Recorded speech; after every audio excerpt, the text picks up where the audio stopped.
Welcome to my channel, Creative Mind and Success, an audiobook by Ernest Holmes. Part 1. Instruction. An inquiry into truth. An inquiry into truth is an inquiry into the cause of things as the human race sees and experiences them. The starting point of our thinking must always begin with our experiences. We all know that life is, otherwise we could not even think that we are. Since we can think, say, and feel, we must be. We live, we are conscious of life. Therefore, we must be, and life must be.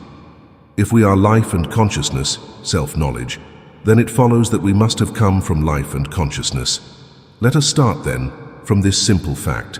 Life is, and life is conscious of itself. But what is the nature of this life? Is it physical, mental, material, or spiritual?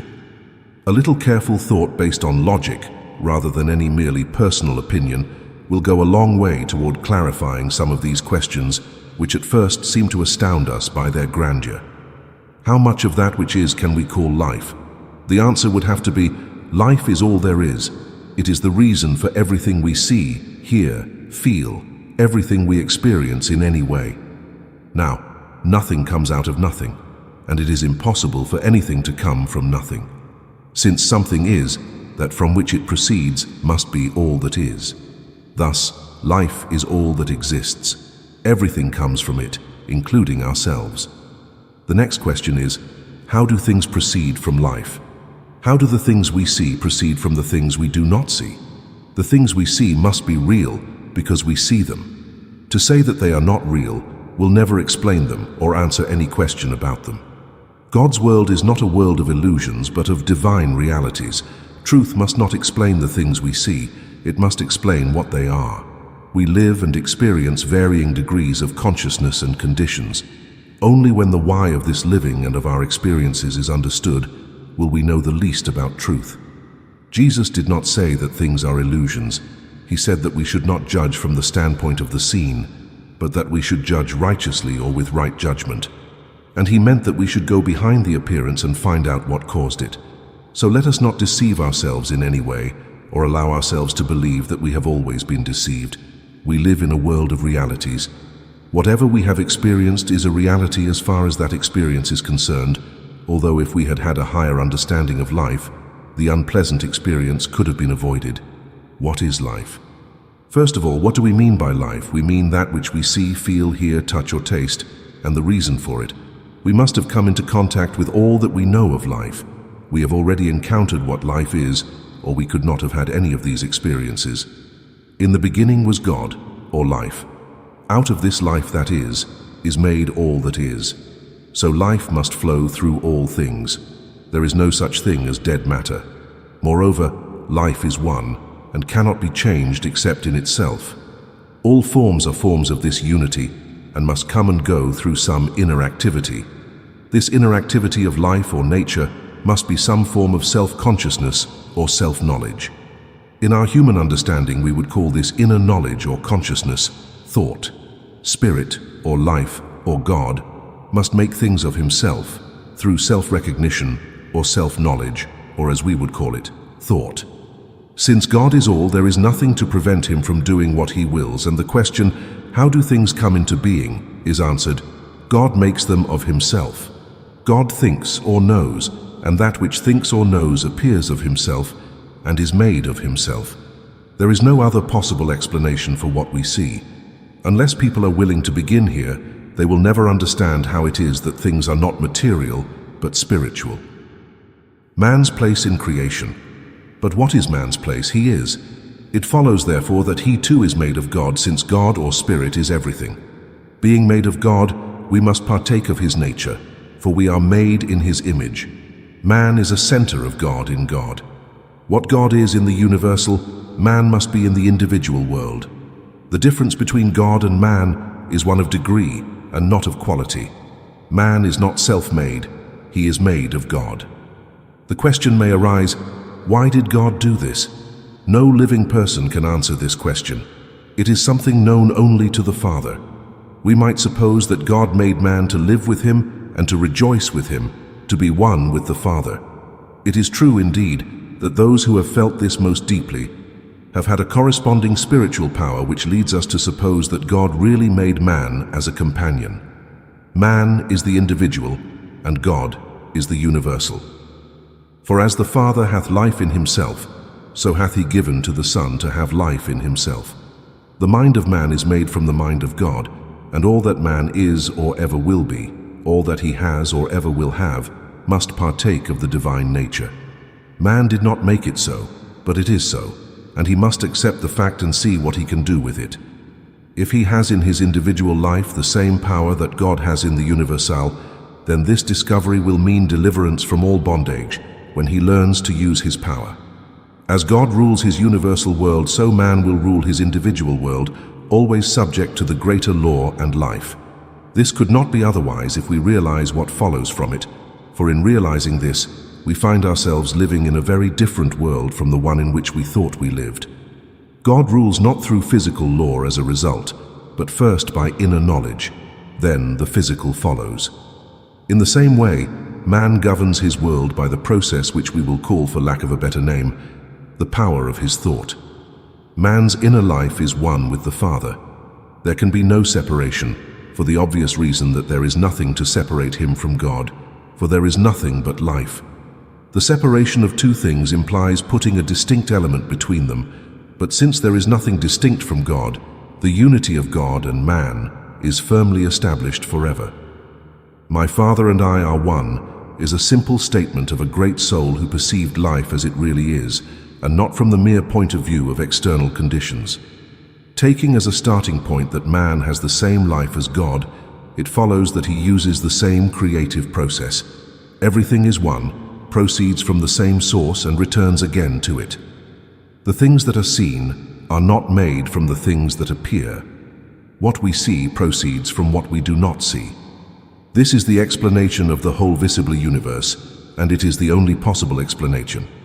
Just as God's thought creates worlds and populates them with all living things, so our thought creates our world and populates it with all the experiences we have had. By the activity of our thought, things come into our life, and we are limited because we have not known the truth. We have thought that external things controlled us, when all the time we have had that within which could have changed everything and given us freedom from bondage. The question then naturally arises, why did God create man and make him a free agent? If God had created us in such a way as to force us to do or be something that was not of our choice, we would not have been individuals at all, we would have been automatons. Since we know that we are individuals, we know that God made us so, and we are only discovering the reason. Let any man awaken to this, the greatest truth of all ages, and he will find that it will answer all questions. He will be satisfied that things are what they are. He will perceive that he can use the power God has given him to act, think, and live in such a way that it will in no way prevent the greater law from operating through him. According to the clarity of his perception and the greatness of his understanding of this power, he will provide within himself a starting point through which God can operate. There will no longer be a sense of separation, but in its place will come that divine assurance that he is one with God, and thus he will find his deliverance from all suffering, whether of body, mind, or estate. The beginning of understanding. Man begins to realize that he has life within himself as God's great gift to him. If he really has life, if it is of the same nature as God's life, if he is an individual and has the right to choose for himself what constitutes individuality, then it follows that he can do with his life what he wills. He can make of himself what he wills. Freedom is his, but this freedom is within the law and never outside it. Man must obey the law. If he disobeys it, it must act as law and therefore must punish him. This he cannot change but must submit to it. Freedom comes to the individual when he understands the laws of his own life and conforms to them, thus submitting them to his use in order to obtain health, happiness, and success. Law exists in all nature and governs all things, both visible and invisible. Law is not physical or material, but mental and spiritual. Law is God's method of acting.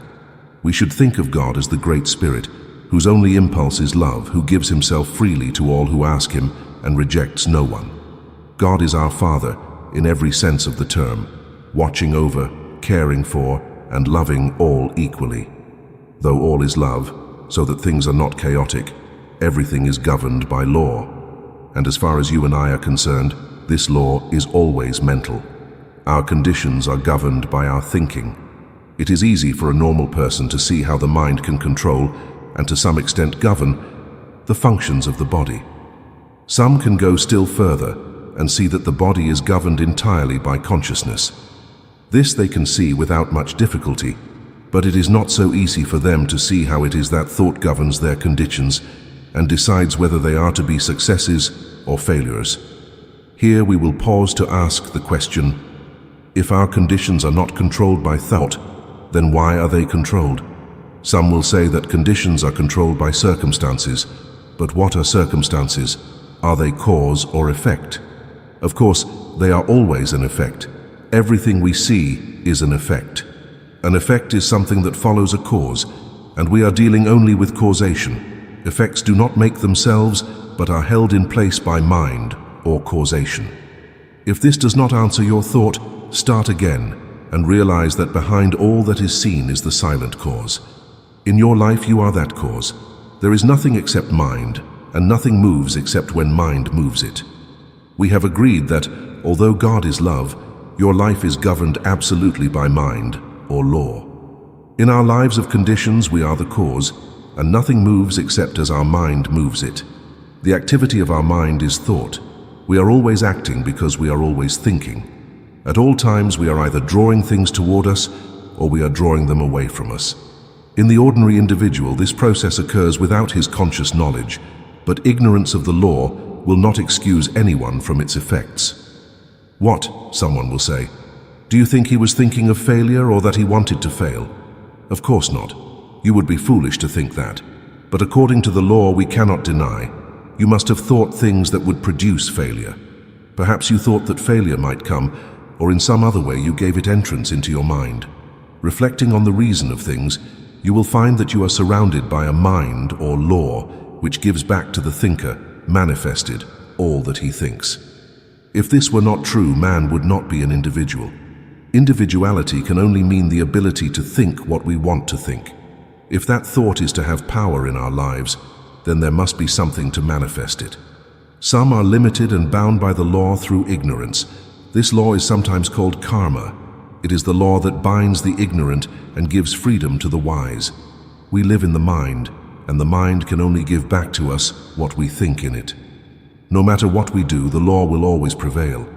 If we consider ourselves poor and needy, the mind has no choice but to return to us what we have thought. At first, this may be difficult to understand, but truth will reveal to the seeker that the law could not act otherwise. What we think is the pattern, and the mind is the builder. Jesus, realizing this law, said, "It is done unto you, even as ye have believed." Shall we doubt, but that this great shower of the way knew what he was talking about? Did he not say, "It is done unto you"? What a wonderful thought. It is done unto you. Nothing to worry about. It is done. With tremendous understanding of the power of true spiritual thought, Jesus even called the bread of the ethers of life, and at no time did he fail to demonstrate that when one knows the truth, he is liberated by that knowledge. Unconscious creation. The author once attended a patient who was suffering from a large growth. She was operated upon, and about 15 pounds were removed. Within a few days, the growth had returned. Where had it come from? Not from eating or drinking, nor did it move from one part of the body to another, as that would not have increased her weight. It must have come from elements it took from the air. It had to come from something that is not physically seen, something that appears out of the nothingness that we see. What we call creation is the same thing, the visible arising from the invisible. Wasn't this phenomenon a creation? Every day such extraordinary cases as this occur. We should not deny this fact, but try to explain it. In the case of this woman, there must have been an activity of thought which was embodied in form. Otherwise, how could this growth have appeared? There is nothing manifest if there is no cause for the manifestation. Research shows that behind every condition, whether of the body or of the environment, there has been some thought, conscious or unconscious, which produced that condition.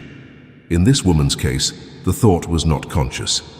But creation is going on all the time. We should realize this and learn to control it so that the things we want, and not the things we don't want, are created for us.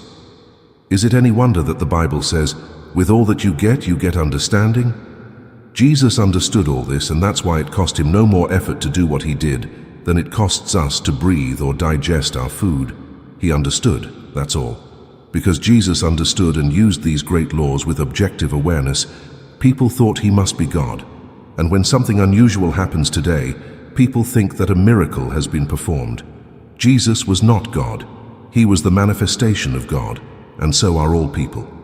I say ye are gods, and all of you are sons of the Most High.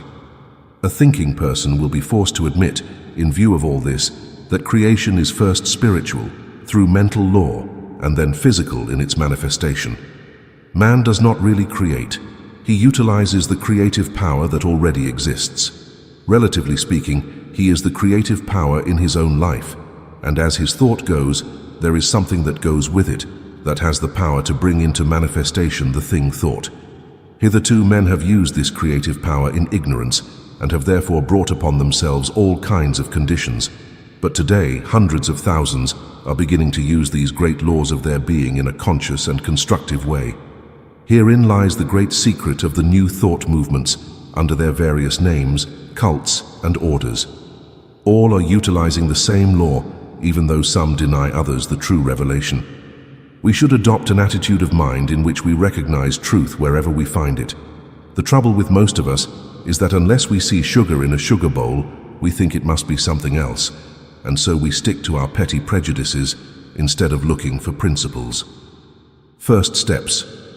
The first thing to realize is that since any thought manifests, it necessarily follows that every thought does the same thing.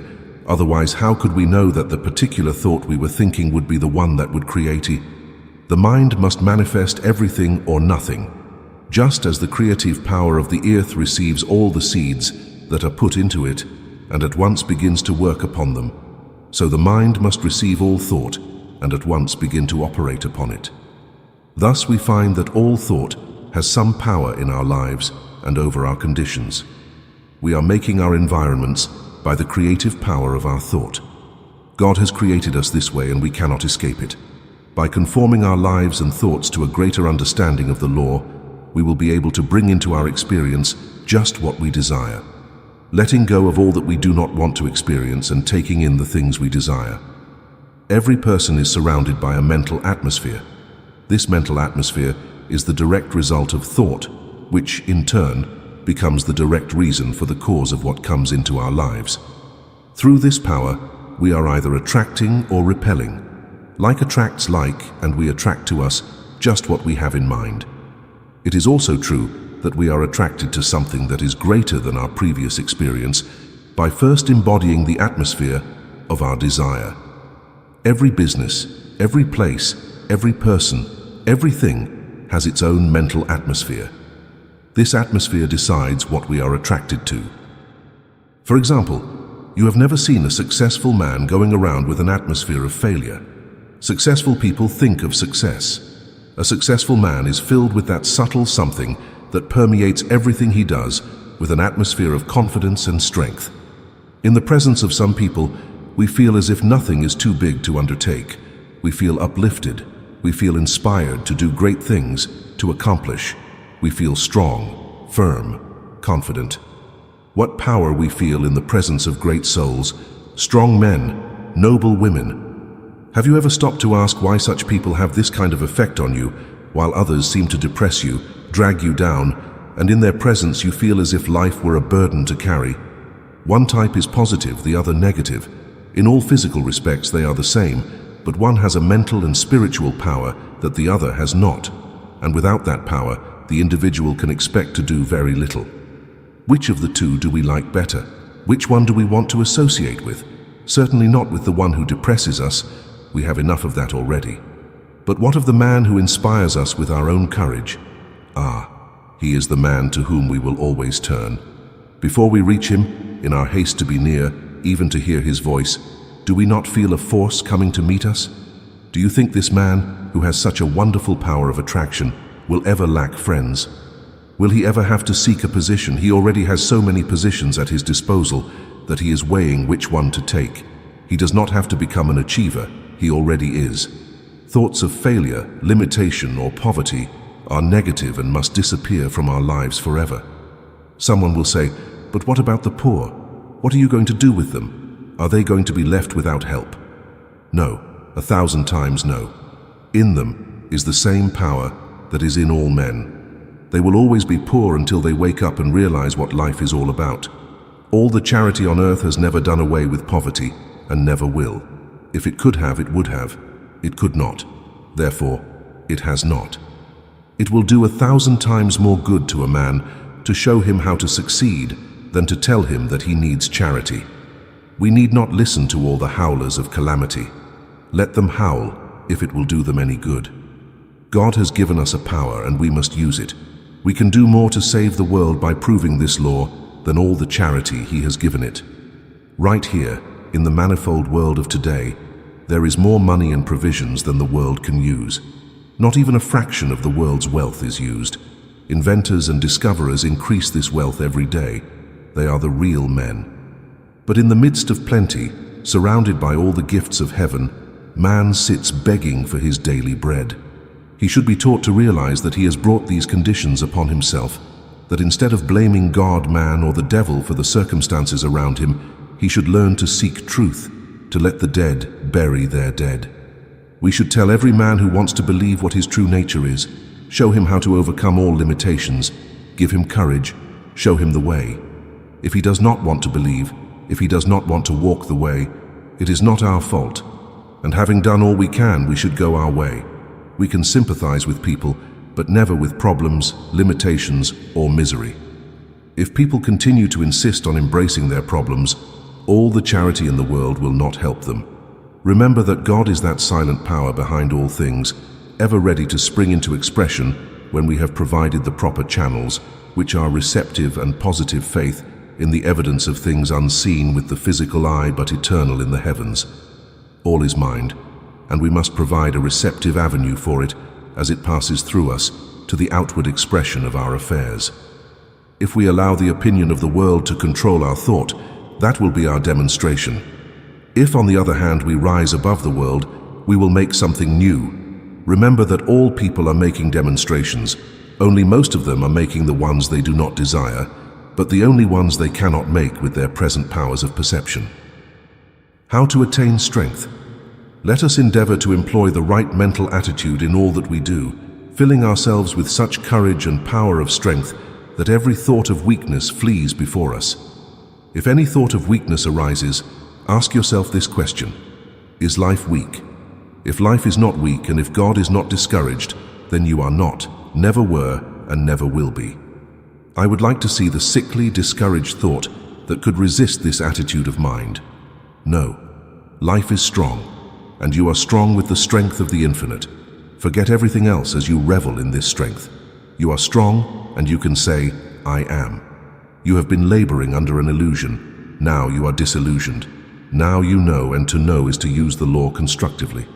I and my Father are one. This is strength to the weak, and life to all who believe. We can so fill ourselves with the power of attraction that it will become irresistible.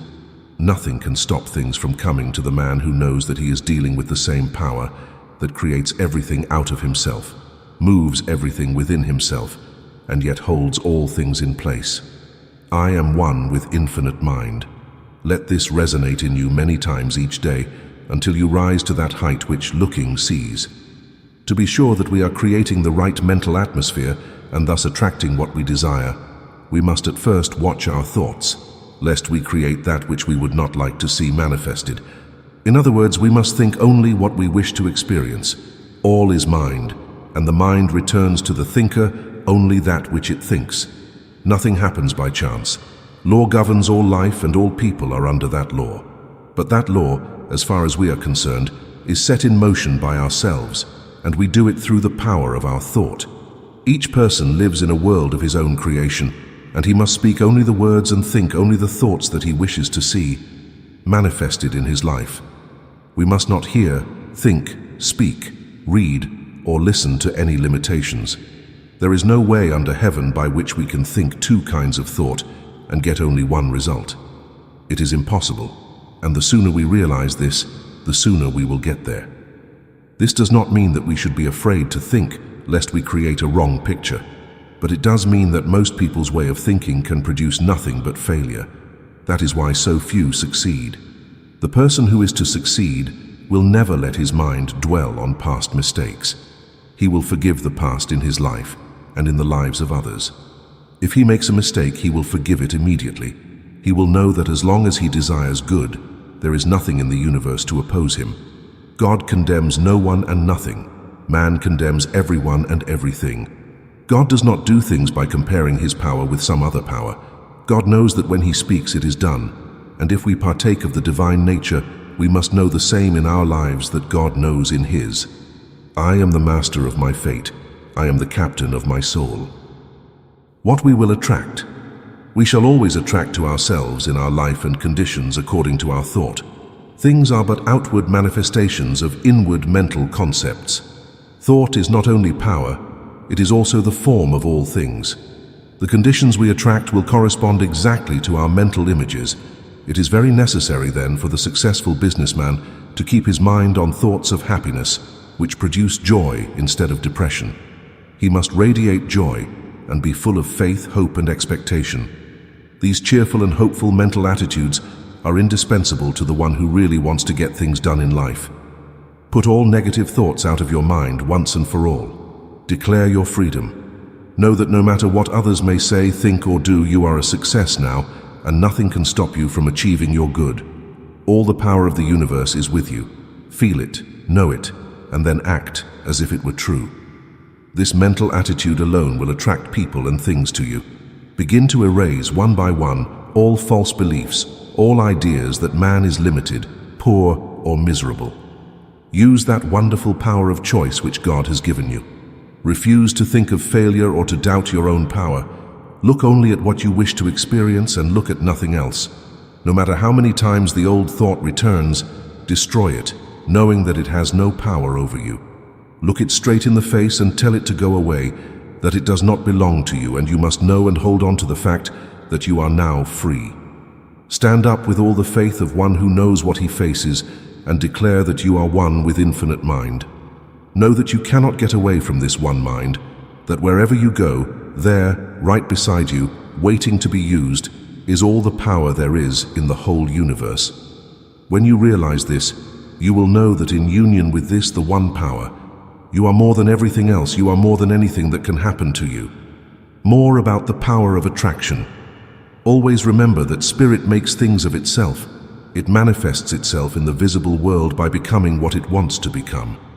In the world of the individual, the same process takes place. To man, it is given to use the creative power, but with the use of this power comes the necessity of using it as it is made to be used. If God makes things from his thought before they manifest, then we must use the same method. You can only attract that which you first mentally become and feel yourself to be, in reality, without any doubt. A steady stream of consciousness going out into the creative mind will attract a steady manifestation of conditions. A fluctuating stream of consciousness will attract the corresponding manifestation or condition in your life. We must be consistent in our mental attitude, never wavering. James says, "Ask in faith, and doubt not, for he that doubteth is like the surging of the sea, tossed with the wind and tossed. For let not that man think that he shall receive anything from the Lord." We are all immersed in an aura created by ourselves. This aura is the direct result of everything we have said, thought, or done. It decides what is going to happen in our life. It attracts what is similar to it and repels what is different. We are attracted to that which we mentally embody. Most of the inner thought processes have been unconscious, but when we understand the law, all we have to do is to consciously embody what we desire and think only of that, and then we will be silently attracted to it. We have this law in our hands to do with it as we wish. We can only attract what we desire when we abandon the old order and adopt the new. And this we must do to the exclusion of all else. This is not the work of weak men, but an enterprise for a strong and self-sufficient soul, and the end is worth the effort. The person who can keep his thoughts one-directional is the one who will get the best results. But this does not imply the necessity of striving or anything of a strenuous nature. On the contrary, striving is just what we must avoid. When we know that there is but one power, we will not struggle, we will know, and in calmness we will see only what we know must be truth. This means a persistent and firm determination to think what we want to think, regardless of all outward evidence to the contrary. We look not at what is seen, but at what is unseen. The king of Israel understood this when, looking at the advancing enemy army, he said, "We have no strength against this great company, but our eyes are on thee, on the one power." How to attract friends? The man who has learned to love all people, no matter who they are, will find many people who will return that love. This is not a mere sentiment and is more than a religious attitude of mind. It is a profound scientific fact to which we must pay attention.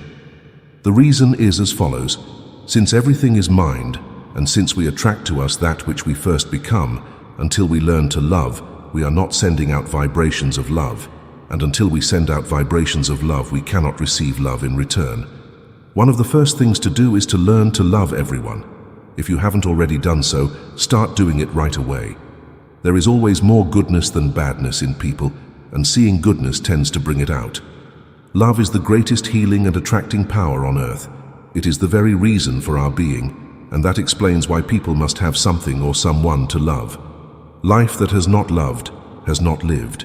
It remains dead. Love is the only impulse for creation, and the man who does not have it as the greatest incentive in his life has never developed the true creative instinct. No one can swing toward the universal without love, for the whole universe is based upon it. When we find ourselves friendless, the thing to do is to immediately send our thought out into the whole world, send it out full of love and affection. Know that this thought will meet the desires of some other person who desires the same thing, and somehow you will both be attracted to each other. Stop thinking that people are weird. That kind of thinking will only produce misunderstandings and cause us to lose the friends we now have. Think of the whole world as your friend, but you must also be friends with the whole world. In this way, and with this simple practice, you will attract to you so many friends that time will be too short to enjoy them all. Do not see the negative side of anyone. Do not allow yourself to misunderstand or be misunderstood. Don't be morbid. Know that everyone wants you to have the best. Affirm this wherever you go, and then you will find things just as you wish them to be. The atmosphere created by a true race lover is so powerful that though your other faults may be many, still the world will love you in return. He who loves much, much will be forgiven. People are dying for a real human interest, for someone to tell them that they are all right. Which person do we like better? The one who is always full of problems and faults, or the one who looks at the world as his friend and loves it? There is no need to ask the question. We know that we want the company of the person who loves and wants, forgetting about everything else. The only reason we think other people are weird is because they happen not to think like us. We must overcome this small and petty attitude and see things in the big picture. The person who sees what he wants to see, regardless of what it looks like, will someday experience on the outside what he has so faithfully seen on the inside. It is only for selfish, if not for higher reasons, that we cannot afford to find fault with, hate, or even have anything in mind against any living soul. The God who is love cannot hear the prayer of man who is not love. Love and cooperation will yet meet to be the greatest business principle on earth. God is love. We will make unity with all people, with all life, our own. We will affirm that God in us is unified with God in all. This one now draws into our life all love and communion. I am one with all persons, with all things, with all life. As I listen in the silence, the voice of all humanity speaks to me and responds to the love I offer it. This great love I now feel for the world is the love of God, and it is felt by all and returned by all. Nothing stands in the way, because there is nothing but love that stands in the way. I understand all people, and that understanding is returned to me by all people. I help, therefore I am helped. I elevate, therefore I am elevated. Nothing can spoil this perfect image of myself and my relations with the world. It is the truth, the whole truth, and nothing but the truth. I am now surrounded by all love, all friendship, all companionship, all health, all happiness, all success. I am one with life. I wait in silence while the Great Spirit carries this message to the whole world. Control of thought. The man who can control his thought can have and do what he wishes to have and do. He must remember that whatever he gets is his to use, but not to withhold. Creation is always flowing, and we have as much of it as we can take and use. More would cause stagnation. We are freed from all thought of clinging to anyone or anything. Cannot the great principle of life create for us faster than we can spend or use? The universe is inexhaustible. It is limitless. It knows no bounds and has no limits. We do not depend upon a reed shaken by the wind, but upon the very principle of life, for all that we want, have, or will have. It is not some power, or a great power, we affirm again. It is all power. All we have to do is to believe it and act as if it were so without wavering, not once, come what may. As we do this, we shall find that things are steadily coming our way, and that they are coming without that awful effort, which destroys the peace of most of the race. We know that there can be no failure in the divine mind, and this mind is the power upon which we depend. Now, just because we depend upon divine mind, we must not think that we do not have to do our part. God will work through us if we let Him, but we must act outwardly as if we were sure of ourselves. Our part is to believe and then act in faith. Jesus went to the tomb of Lazarus believing and knowing that God was working through him. Often we may have to go somewhere or do something, and we must know with deep conviction that there will be a power that will accompany us and that no one will be able to contradict. When we feel this safe place in our thinking, all we have to do is act. There is no doubt that the creative power of the universe will respond. It always does. So we need not worry about anything, but present our requests with thanksgiving. When Jesus said, "All things whatsoever ye pray and ask for, believe that ye receive them, and ye shall have them," he was uttering one of those many profound truths that were so clear to him, and which we are just beginning to see. He knew that everything is made of mind, and that without that positive acceptance on the part of the individual, there is no mold into which the mind can pour itself into form. In the mind of God, there is the right mold, the true knowledge. But in the mind of man, there is not always this true knowledge. Since God can only do for us by doing through us, nothing can be done for us unless we are positively receptive. But when we understand the law and how it works, then we will provide that complete inner acceptance. In doing so, we allow Spirit to do the work, to do the gift. The reason we can make our requests known with thanksgiving is because we know from the beginning that we are going to receive, and therefore, we cannot help but be thankful. This attitude of thanksgiving to the Spirit puts us in close contact with the power and adds much to the reality of what we are dealing with. Without it, we can do little, so let us cultivate all the gratitude we can. With gratitude, we will send our thoughts out into the world, and when they return, they will come laden with the fruits of the Spirit. Creating environment. To the student who has realized that all is mind and that all is governed by law, another thought comes. It is that he can create, or have created for him, out of his own thought. He can create a mental atmosphere of success so strong that its power of attraction will be irresistible. He can send his thought all over the world and have it return to him whatever he wants. He can fill his place of business with the power of success that will attract from far and near. Thought will always return to us what we send out. We must first cleanse our thinking of all unbelief. This book is written for those who believe, and for those who believe it will come true in their lives. Without mental clarity on the part of the thinker, there can be no real creative work. Just as water only reaches its own level, the mind will only give us back what we first believe. We always get what we believe, but not always what we want. Our thinking has the power to achieve in the outward form of conditions an exact correspondence with our inner convictions. In thinking, you set in motion a power that creates. It will be exactly as you think. You throw into the mind an idea, and the mind creates it for you and puts it in the path of your life. Consider it then as your best friend. It is always with you wherever you are. It never leaves you. You are never alone. There is no doubt, no fear, no questions. You know it. You are going to use the only power that exists in the universe. You are going to use it for a definite purpose. You have already fixed this purpose in your thought. Now you are going to express it. You are saying it for your own good. You desire only good, and you know that only good can come to you. You have made your unity with life, and now life is going to help you in your affairs. You are going to establish in your rooms such an atmosphere of success that it will become an irresistible power. It will sweep everything before it as it realizes the greatness and omnipotence of the One. You are so sure you will not even look to see if it will happen. You know it. And now your word, which is one with the infinite life, must be uttered with calm and perfect confidence. It must be taken, and at once it must be operated. Perfect is the pattern, and perfect will be the result. You are surrounded by that which you desire. More than this, you are the thing you desire. Your word is now establishing it forever. Look at it, feel it, know it. You are now surrounded by perfect life, by infinite activity, by all power, by all guidance. The power of the Spirit is drawing all people to you. It is supplying you with all good. It is filling you with all life, truth, and love. Wait in perfect silence while that inner power takes care of it, and then you will know that it has been done to you. Out of this word comes the power of the infinite. The words that I speak, they are spirit, and they are life. The power of words. The word of man, uttered in the creative mind, is endowed with power of utterance. By our words we are justified, and by our words we are condemned.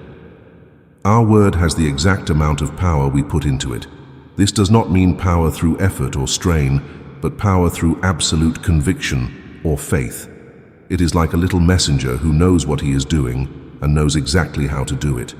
We express in our words the intelligence that we are, and backed by that greater intelligence of the universal mind, our word becomes a law for that for which it is uttered. Jesus understood this much better than we do.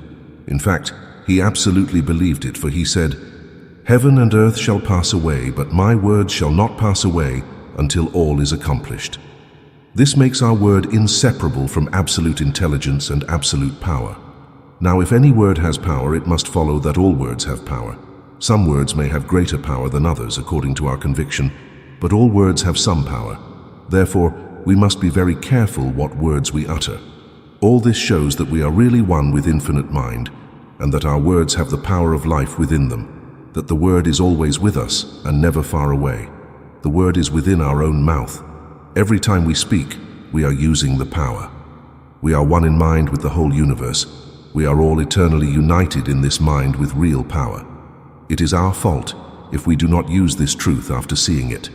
We should feel surrounded by this mind, this great pulsating life, this all-seeing, all-knowing reality. When we feel this presence near, this great power and life, then all we have to do is to speak toward it, to speak with all the positive conviction of the soul that has found its source, and above all, never to fear but that it will be done with us just as we have believed. What a wonderful power, what a novelty of life and of power of expression awaits those who really believe. What will not the race attain when men awaken to the real facts of being? The race has not yet begun to live, but the time is at hand. Thousands are already utilizing this great power, and thousands are anxiously watching and waiting for the new day. Why it is necessary to believe. Whenever we pray, we must believe. Our idea of prayer is not so much to ask God for things as to believe that we already have the things we need. As we have said before, this believing is already necessary because everything is mind. And until we have provided that full acceptance, we have not made a mold into which the mind can pour itself and through which it can manifest itself. This positive belief is absolutely essential to true creative work. And if we do not at present have it, we must develop it. All is law, and cause and effect are given throughout life. Mind is the cause, and what we call matter, or the visible, is the effect. Just as water freezes in the form in which it is poured, mind only solidifies in the forms our thought takes. Thought is form. The individual provides the form. He never creates or even manifests that he is of himself. There is something that does all this for him. His only activity is the use of this power. This power is always within reach, ready to be spoken to, and, at the same time, ready to shape the words into visible expression.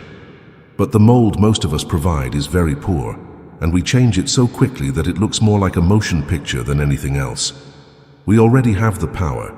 It is the gift of the Most High in its finite expression. But our ignorance of its use has caused us to create the wrong form, which in turn has caused the mind to produce the form we have thought of it. We can never hope to escape from this law of cause and effect, and though we may at first think it a harsh thing, yet when we understand it, we shall see it as an absolute justice without which there could be no individual life acting of its own accord. Because of our divine individuality, even God may have to expect our recognition of Him and His laws. Business people will do well to remember this and form their thinking in such a way that they are willing to receive what they send.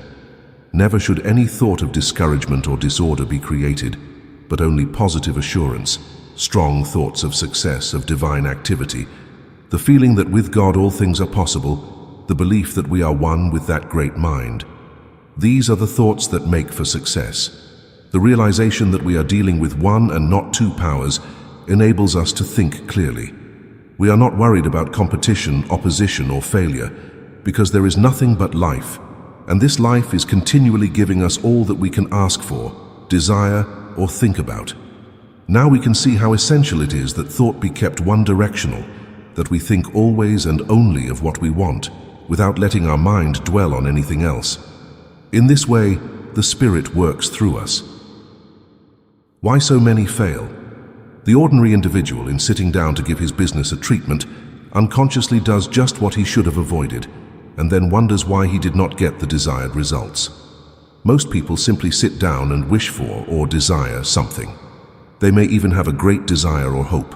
They may even come to believe that their wish will come true. This is all well and good, but it is not enough. What we need to do is to provide that already have received attitude. This may seem difficult at first, but we can easily see that it is necessary, and since it is the only way the mind works, this is what we must do. Power is, and mind is, and life is, but they have to flow through us to express themselves in our lives. We are dealing with the law, and nature must be obeyed before it will work for us. Simply realize that this law is as natural as any other of God's laws, and use it as intelligently as you would use the law of electricity. Then you will get the desired results.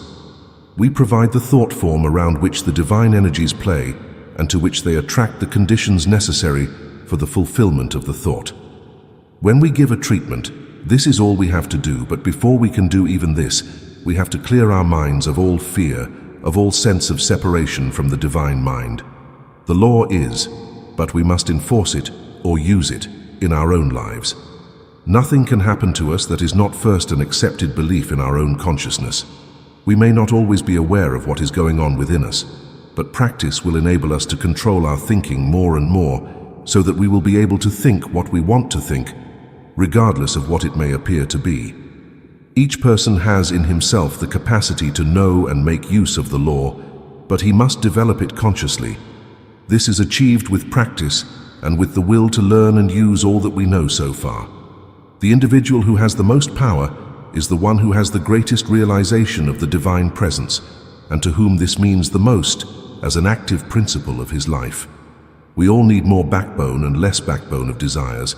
There is something just waiting for our recognition to be born, bringing with it all the power of the universe. Use your imagination. Imagine yourself surrounded by a mind so plastic, so receptive, that it receives the slightest impression of your thought. Whatever you think, it takes it and executes it for you. Every thought is received and executed, not some, but all thoughts. Whatever pattern we give it, that will be our demonstration. If we cannot stop thinking that we are poor, then we will remain poor. As soon as we are rich in our thought, we will be rich in our expression.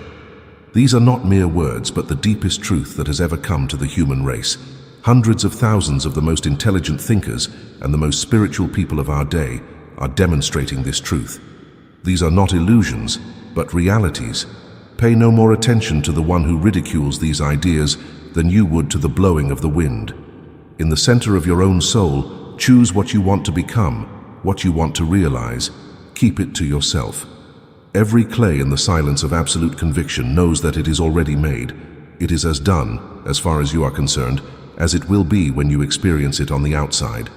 Imagine that you are what you want to be. See only what you desire, don't even think about the other. Hold fast to it, never doubt. Say many times a day, I am that. Realize what this means. It means that the great universal power of mind is that, and it cannot fail. Man's right to choose. Man is created as an individual and as such has the power of choice. Many people seem to think that man does not have to choose, that since he has asked Spirit to guide him, he no longer needs to act or choose. This is taught by many teachers, but it is not consistent with our individuality. If we did not have this privilege, this power of choice, we would not be individuals. What we need to learn is that Spirit can choose through us. But when this happens, it is an act on our part. Even if we say, I will not choose, we are still choosing, because we are choosing not to choose. We cannot escape the fact that we are made in such a way that at every step, life is a constant choice.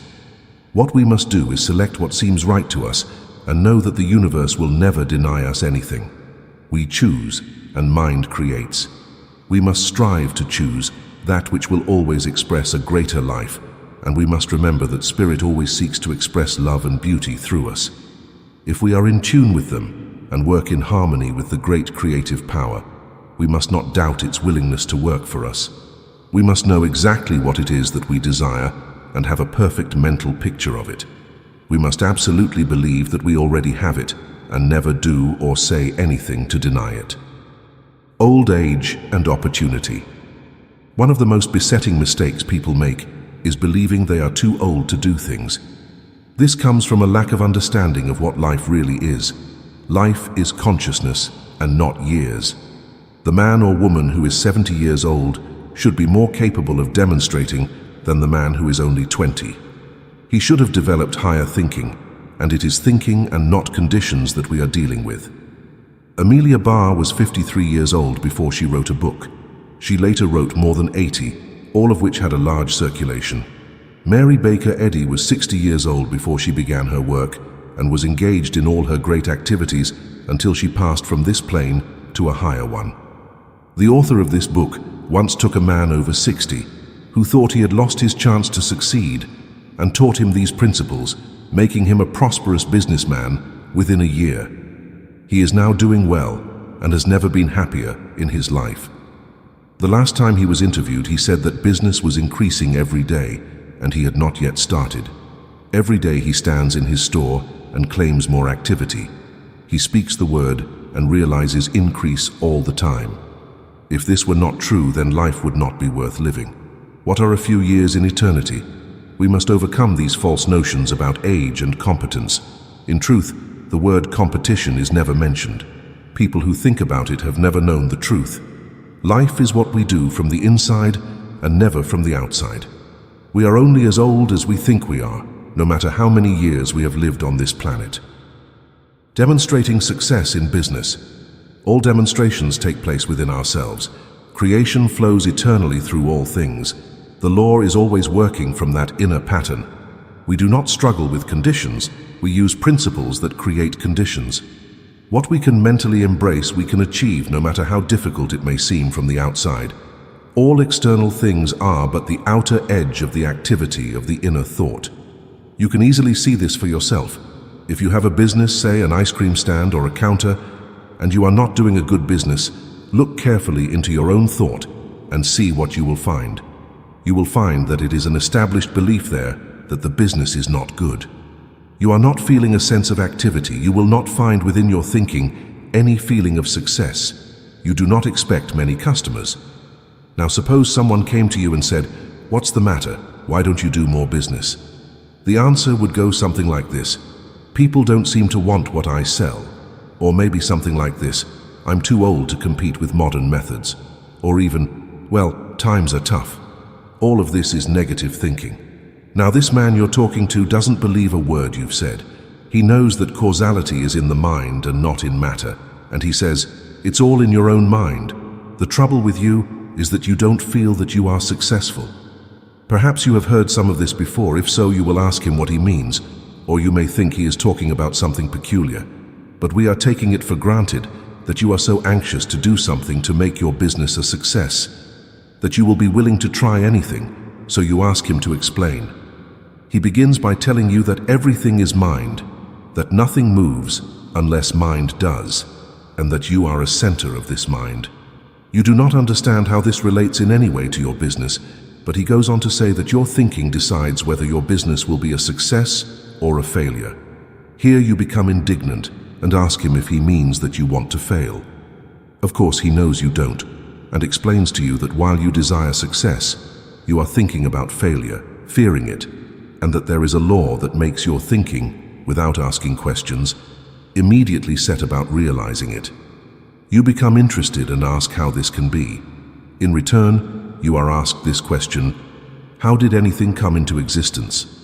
This sets you thinking, and of course you realize that there was a time when nothing existed but life. So everything that has come into existence must have arisen from that life, for what we see must have come from what we do not see. You have to admit that. Then what you do not see must be the cause of everything, and you must also admit it, and that cause works by law. This you are bound to admit. Then this law, being everywhere, must be in you. This is more difficult for you to see, but after much thought you begin to realize that it is so. Then, without knowing where your thought processes were leading you, you have conceded that you, yourself, are the reason for what happens in your life, whether success or failure. God could not make you otherwise and at the same time make you a self-selecting individual. This is self-evident. Now, what are you going to do about it? This is what you must do. Every time you think of failure, you are going to replace it with strong, radiant thoughts of success. You're going to talk about activity in your business. Daily, you are going to see nothing but activity and know that it is law you are using, universal law, and as such, your thinking is as sure as God's thinking. Daily, you will give the great creative mind exactly what you want to happen. You will see only what you desire, and in the silence of your soul, you will speak, and it will be done to you. You will come to believe that a great divine love flows through you and your affairs. You will be grateful for this love. It fills your life. It satisfies your soul. You are a different man. You are so full of activity and courage that when you meet people, they will marvel at your energy. They will begin to simply desire to come into contact with you. They will feel encouraged. In a few months, you will be successful. People will come up to you and say, "How do you do it?" The answer will be the same answer they gave you a few months ago. Let the man speaking to the public do the same. Let him see daily crowds of people coming to listen to him. Let him see nothing else. He will experience what he feels and what he sees. Always remember this. Life is from the inside out and never from the outside in. You are the center of power in your own life. Be safe and do not accept false suggestions. The world is full of howlers of calamity.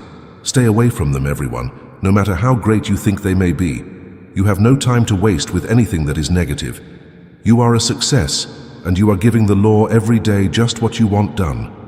And the law is always working for you. All fear is gone, and you know that there is only one power in the whole universe. Happy is the man who knows this, the greatest of all truths. The whole matter is resolved in our mental ability to control our thinking. The man who can do this can have what he wants, can do what he desires, and becomes what he wants. Life, God, the universe are his. Money, a spiritual idea. Many people seem to think that money must be evil, but in reality it is only an inordinate love of money that is characterized as the root of all evil. If everything is an expression of life, then money is an expression of life, and as such it must be good. Without a certain amount of it in this life, we would have a bad time. But how to get it? That is the problem of the race. How to acquire wealth. Money is not self-made, and not being self-creative, it must be an effect. Behind it must be the cause that projects it. That cause is never seen. No cause is seen. Consciousness is cause, and people who have money, consciousness, have the outward expression of it. People who have it as a certain reality in their mind have it as an expression in their pocket. People who do not have this mental likeness do not have money in their pockets. What we have to do is to acquire a consciousness of money. This may seem very material, but the real idea of money is not material, it is spiritual. We need to make our oneness with it. We can never do that as long as we keep it away from us thinking that we don't have it. Let us change the method and begin to make our oneness with the supply by declaring daily that all the power in the universe is bringing us daily all that we can use. Feel the presence of the supply. Know that it is now yours. Make yourself feel that you now have and that it will be given to you. Work with yourself until there is nothing in you to doubt. Money cannot keep away from the man who understands that all is mind and that divine law governs his life. Give thanks daily for the perfect supply. Feel that it is yours, that you have entered into full possession of it now. Refuse to speak of poverty or limitation. Hold fast that you are rich. Acquire the $1 million consciousness. There is no other way, and this will react in everything you do. See that money comes to you from all sources and from all directions. Know that everything works for your good. Realize in your life the presence of an omnipotent power. Speak to it and feel it respond to your approach. Whenever you see something or someone you believe has more than you, immediately affirm that you have the same. This does not mean that you have what he has, but that you have the same. It means that everything you need is yours. Whenever you think of something great, immediately say, "That means me." In this way, you learn to unify yourself, in the law, with the great concepts, and according to the way that law works, it will tend to produce that thing for you.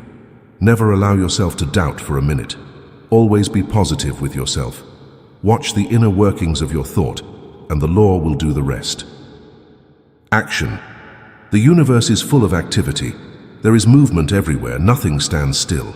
All activity comes from the mind. If we want to be in line with things, we must move. This does not mean that we must strive or struggle, but that we must be willing to do our part by letting the law act through us. God can only do for us what we allow him to do through us. Intelligence gives us ideas, and in turn, we work on them. But our work is no longer done in any sense of doubt or fear, because we know that we are dealing with something that never makes a mistake. We proceed with a serene confidence born of inner trust in a power that is infinite. Behind all our movements, then, is a great purpose to let the law work through us. We must comply with the law of activity. We must be willing to take the path of outward activity. Jesus went to the tomb of Lazarus. We may have to go, but we will be accompanied by something that never fails. This law of activity we must use in our business. So many places of business that we enter have such an atmosphere of inactivity, produce such a feeling of drowsiness, that we immediately lose all interest in what is going on. We don't feel like shopping. We leave that place for no apparent reason and enter another. Here we feel that everything is life, everything is movement, everything is activity. We are sure that this is the place we are looking for. We shop here. We find just what we want. We are satisfied with our purchase, and we leave happy. Now, to create this activity, something more than thought is essential. Not that it does not come first, but he who has this thought of activity will naturally manifest it in a vigorous and energetic movement, which helps to produce a spirit of activity in his business and in everything he undertakes. Wherever you see a man who is not moving, then you will find one whose thought is inactive. The two always go together. A man in a store or in a place of business must always be moving his goods. He must always be doing something. People will see this, and having the thought of activity behind them will want to trade there. We are not attracted to a store that always has the same things on the same shelf. The world likes action, change. Action is life. Let a store clerk think of activity and begin to manifest it, even if he does not serve the customers, and in a short time, he will serve them. Alert is the word. Always be alert. There must be mental alertness before there can be physical activity. Act as if things are happening even if they don't seem to be. Keep things moving and soon you will have to avoid rushing. Activity is great. Half the stores you walk into make you sleepy before you leave and you feel like you can't get out fast enough. The other half are alive, and those are the ones that do the business of the world. The man who is active in his thinking does not have to sit alone to think.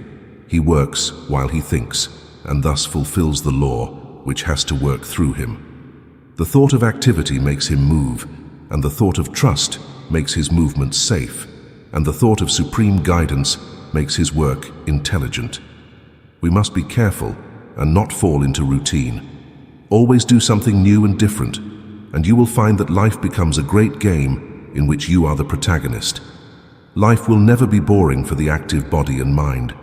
It is so interesting that we wonder if we will ever get tired of it. Some people get into such lazy habits of mind that a new idea finds no entrance. Great things are done by people who have great thoughts and then go out into the world to make their dreams come true. If you can't find anything new to do, go home and move the bed around or the piano, put the kitchen in the living room and eat on the back step for a while. This will cause something to move and change in you and never stop. The well-awakened person can find so many things to do that he has no time to even begin in this life, and knows that eternity is necessary to carry out the ideals he has already evolved. Everything comes from the mind, but the mind acts upon itself, and we must act upon ourselves and upon conditions, not as a slave, but as a master. Be interested in life if you want life to be interested in you. Act in life, and life will act through you. Thus you will also become one of the great people of the earth. Ideas of infinity.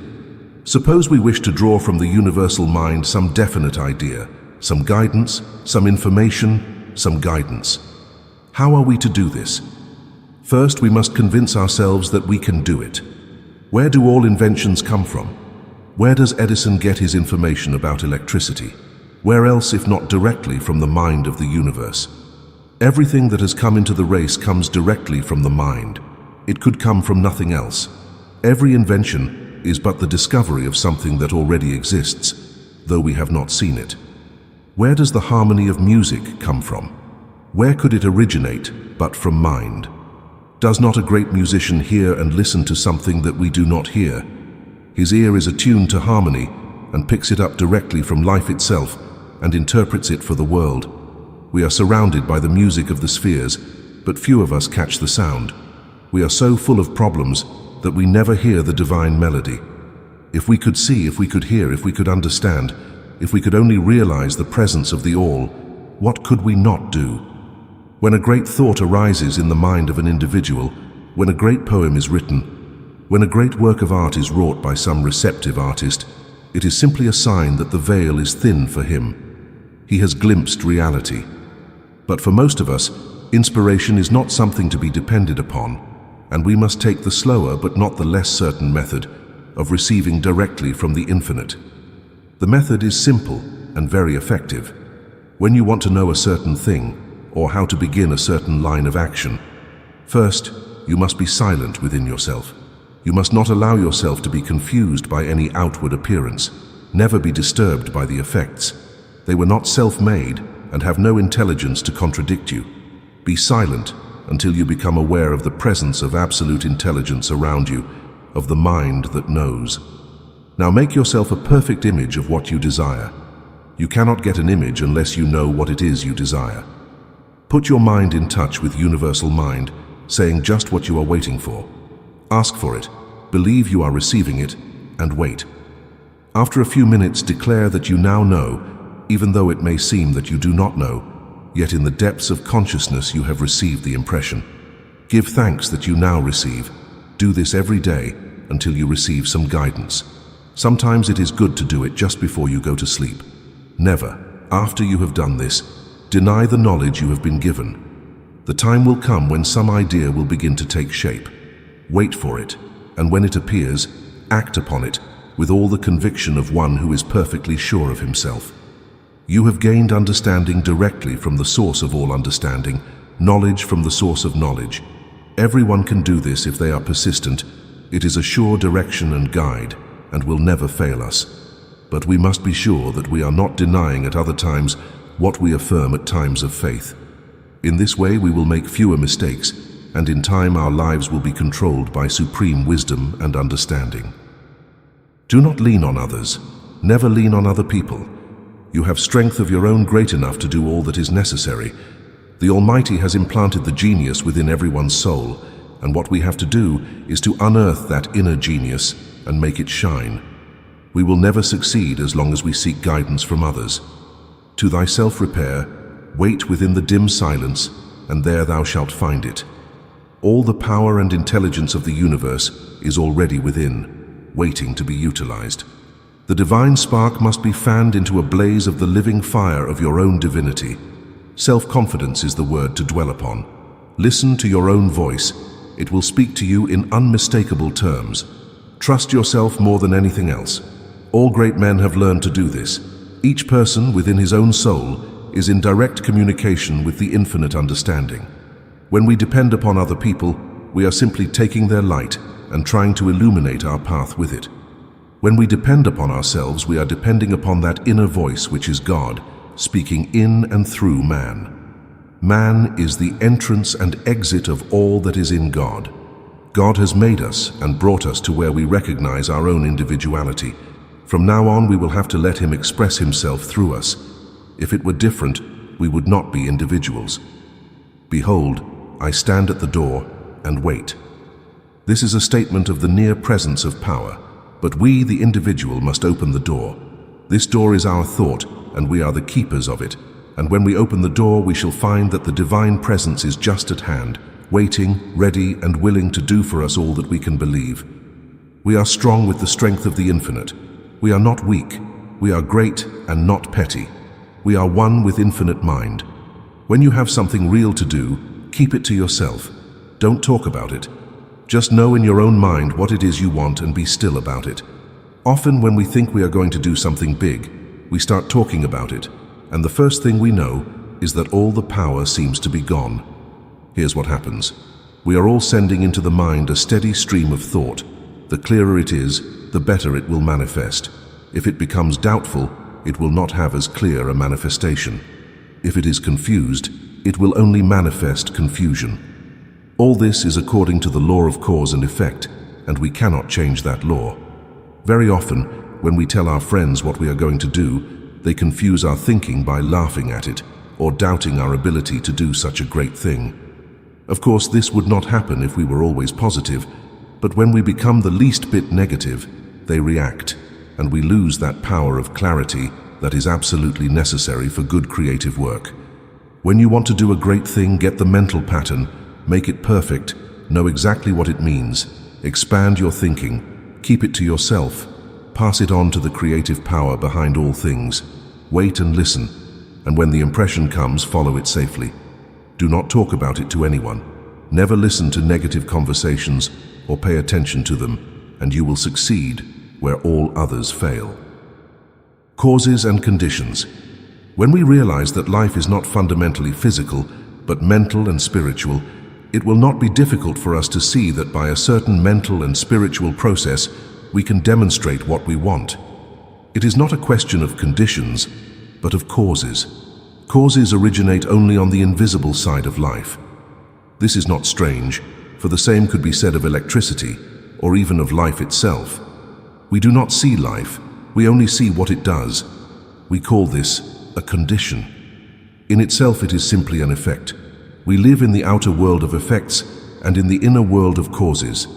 These causes we set in motion by our thought, and, through the power inherent in the cause, thought expresses itself as a condition. It follows that the cause must be equal to the effect, and that the effect is always evaluated with the cause in mind. Everything proceeds from one substance, and our thought qualifies that substance and determines what is to take place in our life. The whole teaching of the Bhagavad Gita is that there is but one, and that this becomes for us what we first believe in it. In other words, we manifest the unmanifested. This does not take anything away from God's omnipotence, but rather increases it because He has created something that is capable of doing this. God still rules in the universe, but we are given the power to rule in our lives. We must realize then, absolutely, that we are dealing with a substance with which we have a right to deal, and by learning its laws, we shall be able to subject them to our use, as Edison does with electricity. The substance with which we deal, in itself, is never limited, but we often are because we only extract what we believe. Because we are limited is no reason why the universe should have limitation. Our limitation is only our unbelief. Life can give us something big or something small. When it gives us something small, it is not limited any more than life is limited when it creates a grain of sand, because it could have created a planet. But in the grand scheme of things, all kinds of forms, small and large, are necessary, which combined form a complete whole. The power and substance behind everything remain infinite. Now this life can only come into being for us through us, and that coming into being is the passing of spirit into expression in our lives through the form of thought we give it. In itself, life is never limited. An ant has as much life as an elephant, though its size is smaller. The question is not one of size, but of consciousness. We are not limited by real boundaries, but by false ideas about life, and by not recognizing that we are dealing with the infinite.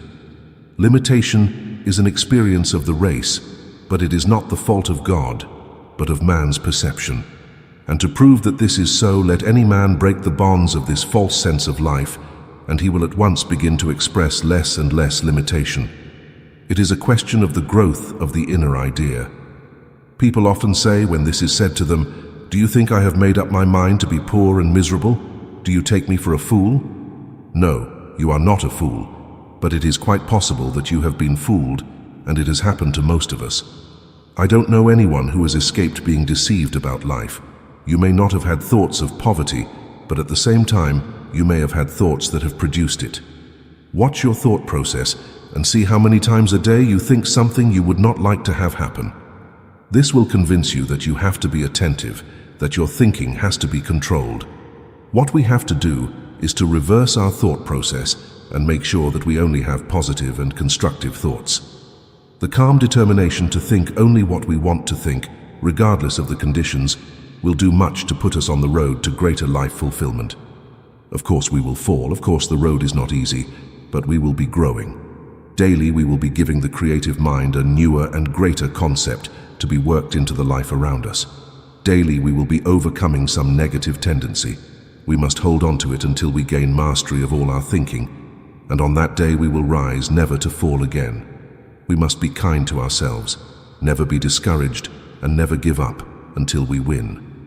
Feel that you are always backed by an omnipotent power and a loving Father of love, and the way will become easier for you. Mental equivalence. One of the most necessary things to remember is that we cannot demonstrate life beyond our mental capacity to embody. We give birth to an idea only from within ourselves. What we are, we put into our thinking. What we are not, we cannot put into it. If we want to get from life what we desire, we must first think it into life. It always produces what we think. To succeed, we must first conceive it in our own thought. This is not because we are creators, but because the flow of life into manifestation through us must take the form we give it. And if we want a thing, we must have within us the mental equivalent before we get it. This is what Jesus meant when he said, "We must believe when we pray." This belief is to provide within us that something that knows before we see what it asks for. For example, suppose a man prays asking for activity. Our idea of prayer is the acceptance of a thing before obtaining it in his affairs. First, before this activity can come, he must have it within himself. He must come to see activity in everything. There must be something corresponding to the thing he wants. He must have a mental equivalent. We realize that we draw to us as much of anything as we embody within ourselves. As water will only reach its own level, so our outer conditions will only reproduce our inner realizations. A man will always draw to himself what he is. But we can learn to provide within the image of what we desire, and thus in a definite way use the law to get just what we need. If at first we have no great realization of activity, we shall have to work at what we have. And as our outer conditions come to satisfy the inner cause, we shall find that it will be much easier to enlarge the inner receptivity for something greater and more valuable. Of one thing we may be sure, we must all begin somewhere, and that place is within ourselves. Here within we must make the affirmation, and there too we must do the real work of realization.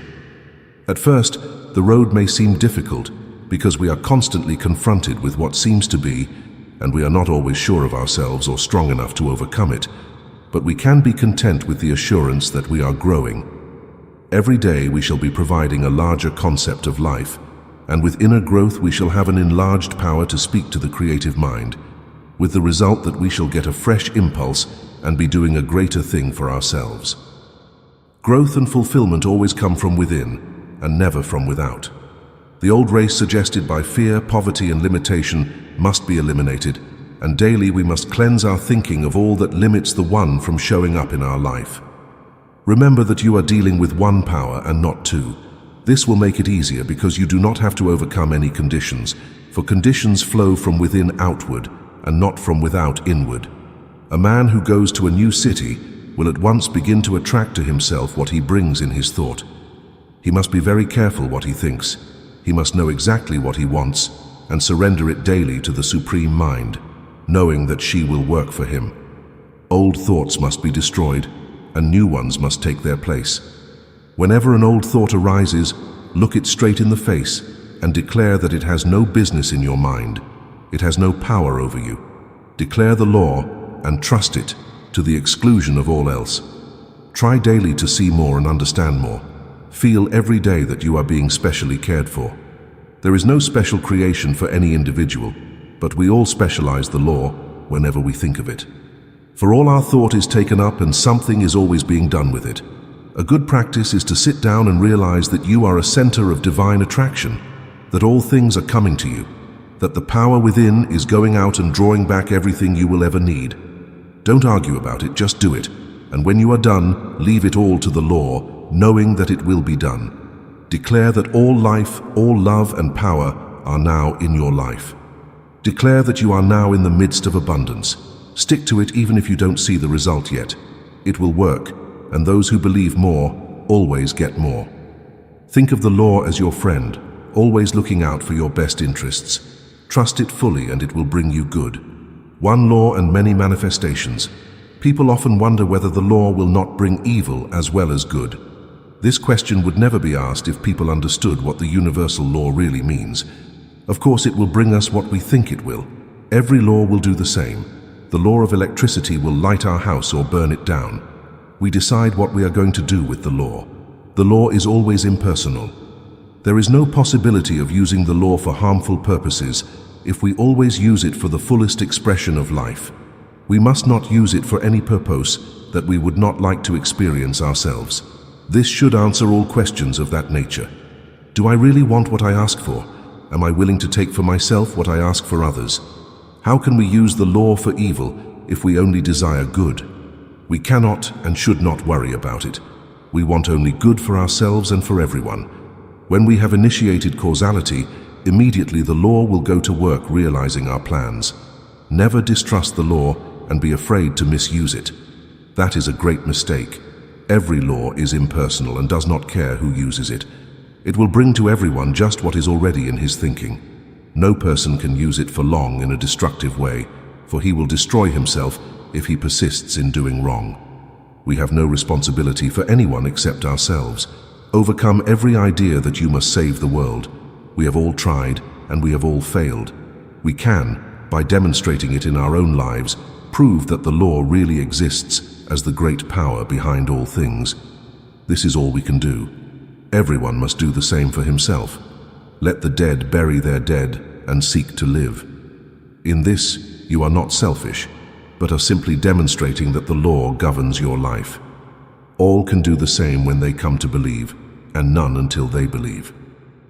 Transcend preconditions. What if sometimes we attract something we don't want? What about all the things we have already attracted into our life? Must we continue to suffer until the last penny is paid?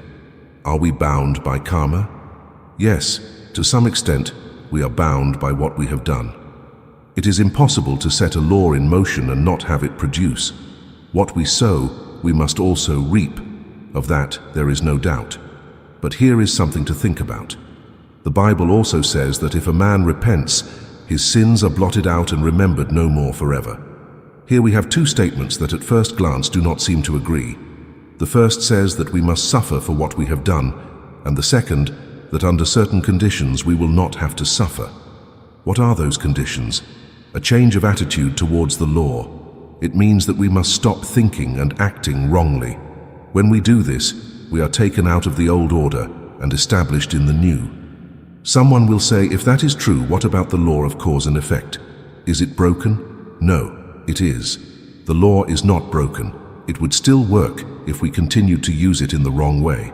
But when we reverse the cause, that is, think and act differently, then we have changed the flow of the law. It is still the same law, but we have changed its flow, so that instead of limiting and punishing us, it liberates and blesses us. It is still the law, but we have changed our attitude towards it. We could throw a ball against the window, and if nothing stopped it, it would break the glass. Here is the law in motion. But if someone catches the ball before it reaches the window, the glass will not break. Neither the glass nor the law will break. The flow of the law will change, that's all. So we can, no matter what has happened in the past, transcend the old experience in such a way that it no longer has any effect on us. So if we have attracted something that is not best to keep, we will remember that we don't have to keep it. It was the best we knew at the time, and therefore it was good as far as it went. But now we know better and can do better. Just as the law works without variation, the law of attraction works the same way. All we have to do is remove the unwanted from our thinking, forgive ourselves and start over. We must never think about it again. Let it go once and for all. Our various experiences will teach us more and more to try to mold all our thoughts and desires so that they are in consonance with the fundamental purpose of the great mind, the expression of that which is perfect. To fear to make conscious use of the law would be to paralyze all efforts at progress. More and more we shall come to see that a great cosmic plan is being worked out, and that all we have to do is to lend ourselves to it, in order that we may attain a true degree of life. As we submit our thinking to the great purposes, we are correspondingly blessed, for we are working more in line with the Father, who from the beginning knew the end. We must never lose sight of the fact that each of us has been given the individual right to use the law, and that we cannot escape from using it. Let us go forward then, with the belief that a higher power is working through us, that all law is a law of good, that we have planted our seed of thought in the mind of the Absolute, and that we can go on our way, rejoicing in the divine privilege of working with the infinite. Understanding and misunderstanding. There are many people who are constantly unhappy because they seem to be always misunderstood. They find it difficult to use the law of attraction in an affirmative way and keep attracting to themselves experiences they would rather have avoided. The problem with them is that there is always an undercurrent of thought that neutralizes or destroys whatever useful thoughts they have set in motion in their moments of greatest strength. Such people are usually very sensitive, and although this is a quality that is most creative when it is under control, it is most destructive when it is out of control because it is most chaotic. They must first get to know the law and see how it works, and then treat themselves to overcome all sensitivity. They must realize that everyone in the world is a friend, and prove it by never saying anything unkind to anyone or about anyone. They must see in themselves all people as perfect beings made in the divine image, and seeing nothing else in time, they will be able to say that this is also how all people see them. Holding this as the law of their lives, they will destroy all negative thinking. And then, with that power which is always in a sensitive person, but which is now under control, they will find that life is theirs to do with as they please, the only requirement being that as they sow, so must they reap. We all know that all that is not good is short-lived, but all that embodies good is like God, ever-present and eternal. We free ourselves by the same law under which we bound ourselves in the beginning. The ordinary individual, without knowing it, does something that destroys any possibility of obtaining good results in the demonstration of prosperity. He affirms his good and makes his unity with it, and this is right. But he does not fail to look at it in others, which is wrong and is a cause of confusion. We cannot affirm a principle and deny it at the same time. We must become what we want, and we can never become what we want as long as we persist in seeing what we do not want, no matter where we see it. We cannot believe that something is possible for us without also believing the same for each individual. One of the ways to achieve this is, necessarily, the way of universal love. To come to see everyone as true children of God, one with infinite mind. This is no mere sentiment, but the clear statement of a fundamental law, and that man who does not obey it opposes the very thing that brought him into expression. It is true that only by mental means can he bring things to himself and can retain them as long as the will lasts. This is the ordinary way. but we want something more than forcing things to appear. What we want is for things to gravitate toward us because we are employing the same law that God uses. When we attain this attitude of mind, whatever manifests will never be lost, because it will be as eternal as God's law and cannot be destroyed forever. It is a comfort to know that we do not have to make things happen, but that the law of divine love is all we shall need. It will relieve the overtaxed brain and the tired muscle just to be still and know that we are one with the all in the all. How can we enter in if at the same time we are believing for ourselves and beholding the beam in our brother's eye? Does not that obstruct the view and pervert our own nature? We must see only the good and let nothing else enter our minds. Universal love for all people and all things is but returning love to the source of all love, to Him who creates all in love and holds all in divine care. The sun shines on all alike. Shall we separate and divide where God has so carefully united? We are dividing our own things when we do this, and sooner or later, the law of absolute justice, which weighs to each his just measure, will balance the account, and then we shall be compelled to suffer for the wrongs we have done. God does not impose this agony on us, but we have imposed it on ourselves. If only from selfish motives, we must love all things and regard them as good, made of the substance of the Father. We can only hope to attract to ourselves what we attract by the way of love. We must watch our thoughts, and, if we have anything against any soul, get rid of it as quickly as possible. This is the only sure way. Did not Jesus at the supreme moment of sacrifice ask the Father to forgive all the evil done to Him? Shall we suppose that we can do better? If at this moment we do not love all people, we must learn to do so. And the way will be easier when all condemnation has disappeared forever, and we only contemplate the good. God is good, and God is love. More than this, we can neither ask nor conceive. Another thing we must do away with is to talk about limitation. We must not even think about it or read about it, or have any connection with it in any of our thoughts, for we get only what we think about, no more and no less. This will be a difficult thing to do, but if we remember that we are working out the science of being, though it may sometimes seem long and difficult, sooner or later we do it, and once done, it is done forever. Every step forward is an eternal step, and will never have to be taken again. We do not build for a day or a year, but forever and for eternity. So we will build the most majestic mansion under the supreme wisdom and the infallible guidance of Spirit, and we will do to all as we would have them do to us. There is no other way.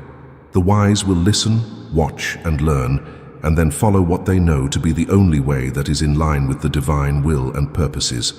Then all will see that God is good, and that in Him there is no evil. No unusual experience. In demonstrating the truth of the offer, we do not have to experience any peculiar emotion or psychic experience. We do not have to feel any emotion or anything like that. While it is true that some of these things may come, nevertheless we must remember that what we are doing is dealing with the law, and that as a law it will obey us when we fulfill its nature and contact it in the right way.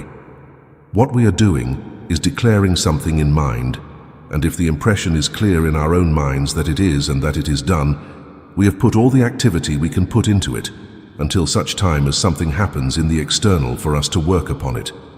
Many people say, "I wish I could feel something when I give a treatment." This is all wrong and is an attempt to give a physical reason for life. What we should feel is that since God is everything and is good, He wants us to have only what is good, and feeling this we should take what is already done for us. Our attitude towards such a good Father should constantly be one of thankfulness. When we begin to ascertain the power of truth, we will always maintain this attitude. Know that you are dealing with a sure thing, and that all you have to do is to know positively in it, and wait for the results to come in outwardly. Then do what your own common sense tells you to do, for this is God's thinking through you. More and more you will find that you are being led out of difficulty into that freedom which is the divine birthright of every living soul. Go forward then, looking only to the things desired and never to the things undesired. Victory will always be on the side on which the majority of your thoughts rest in absolute acceptance. Visualize. Some people visualize everything they think, and many think it impossible to make a demonstration unless they possess the power to visualize. This is not so. While a certain amount of vision is necessary, on the other hand, it must be remembered that we are dealing with a power which is like the soil in the ground, which will produce the plant when we plant the seed. It does not matter if we have never before seen a plant like the one that is to be made for us. Our thought is the seed and the mind is the soil. We are always planting and harvesting. All we have to do is to plant only that which we want to harvest.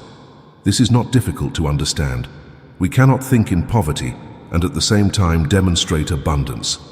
If a person wants to visualize, let him do so. And if he sees himself in full possession of his desire and knows that he is receiving, he will make his demonstration. If, on the other hand, he does not visualize, let him simply say what he wants and believe absolutely that he has it, and the result will always be the same. Remember that you are always dealing with the law, and that this is the only way anything can come into existence. Don't argue about it. That means you have not yet convinced yourself of the truth, or you would not argue. Convince yourself and rest in peace. Where the demonstration takes place. Does the demonstration take place in the patient, in the practitioner, or in the mind of God? Let's see, we are in the mind of God, and therefore it must take place there. But the patient is also in the mind of God, or there would be two minds, so it must also take place in the mind of the patient. But that is the mind of God, so what does it matter where it takes place? We don't have to project our thinking, because the mind is within our reach and does not leave us at any time. All we have to do is to know it within ourselves, and when we are absolutely convinced, we have made the demonstration. As for the practitioner, all he has to do is to convince himself. Here his work begins and ends. There is a power that will take care of the rest. Is not this the supreme attitude of faith in a higher power? Of course it is, and the more faith we have, the easier it will be, and the quicker we will receive the answer to our prayer. If we have a simple, childlike faith, it will produce, but it should give us greater faith when we know something of the way in which the law operates. It follows, then, that we should, by understanding, have such great faith that we shall never fail to obtain the affirmative answer to all our thoughts. Every victory will strengthen us until the time comes when we no longer have to say, I hope or I believe, but I know. Part 2. Treatments. The way to give a treatment is, in the first place, to believe absolutely that you can, to believe that your word reaches a true creative power, which immediately takes it up and begins to operate upon it, to feel that to this power all things are possible. It knows nothing but its own power to do what it wishes to do. It receives the impression of your thought and acts upon it. It is never safe to deal with something you do not wish to happen. This means that what you wish for another, you must first be willing to receive for yourself. Believe then that your word is to be acted upon by an almighty power. Feel its great reality in and through all things you say to it, and declare exactly what you wish it to do for you, never doubting in your own mind but that it will do exactly what you have directed it to do. All a practitioner has to do is to convince himself, to know, to believe, and what he declares will happen to him. One of the first things then is to be definite, to have a mental likeness of the thing you want, to know exactly what you want. This mental likeness, this absolute acceptance of the fact that now is, must never be overlooked. Without it, you will not attain your desired goal. We sit with our own soul, at peace with the world, at peace with ourselves. We realize that we are dealing with something that is a reality, something that cannot fail. We try to have a clear concept of the thing. We rest in that realization while the universal creative power takes it and acts upon it. We have stated just what we wanted done to us. We have believed. We have believed that we have received. We will never again contradict the fact that we have stated. The person who can do this is sure to get results. Understanding and guidance. The inner man is always in immediate connection with the infinite of understanding. We are immersed in a living intelligence. We are surrounded by a power that knows, for in him we live and move and have our being. If our outer thought were never confused, we should at all times drink from this infinite fountain of knowledge. We should be guided by it and never make mistakes. Our minds would be like the smooth surface of a lake. undisturbed by wind and storm. But it is not so with most of us. We become confused in externals, so that the surface of the mind is agitated, no longer clear and transparent, and we cannot get the clear vision, the true guidance, and we do things wrong because we do not see clearly. The development of understanding consists in learning to draw from the infinite understanding. We can never do this while we are confused in our thinking.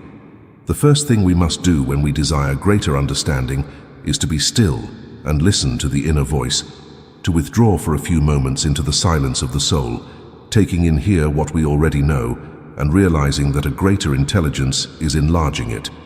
Here we take indefinitely the pattern of our thought, the thing we are working on, and ask for and receive new light. We hold this in the divine light and try to believe that we are being guided. We affirm that the supreme intelligence and the absolute power are acting upon our thought and carrying it out. It is now guiding us, and we shall make no mistake. We stand in the secret place of the Most High and dwell under the shadow of the Almighty. How to know what to do? We are often faced with the problem of how to begin. We are not sure what we want to do. We see no way to begin anything. We see nothing to begin with. When we find ourselves in this position, humanly speaking, not knowing where to turn, then of all times we must be silent and listen. Then of all times we must trust that the same power that started all things will also start us on the right path, for without some higher power, we will surely fail. How often do people in the business world find themselves in this situation? They realize that something must be done, but what? How can they get the right idea? Here we must hope and know that the same power that first thought a universe into being can also think our world and work into being. It knows everything. It knows how to begin and cannot fail. We wish somehow to connect with this power that will never fail us, so that we may draw from it some idea with which to begin. We must realize that there is something that wants to respond, to manifest, and in this realization wait for the idea. It may not come at first, but we must be patient, never doubt, and wait thus with faith. It will come. I once knew a businessman who was connected with a company that had always been very successful, but at that time something had happened that was causing them losses. This had gone on for a year, and things were going from bad to worse. Failure seemed inevitable. He became interested in new thought.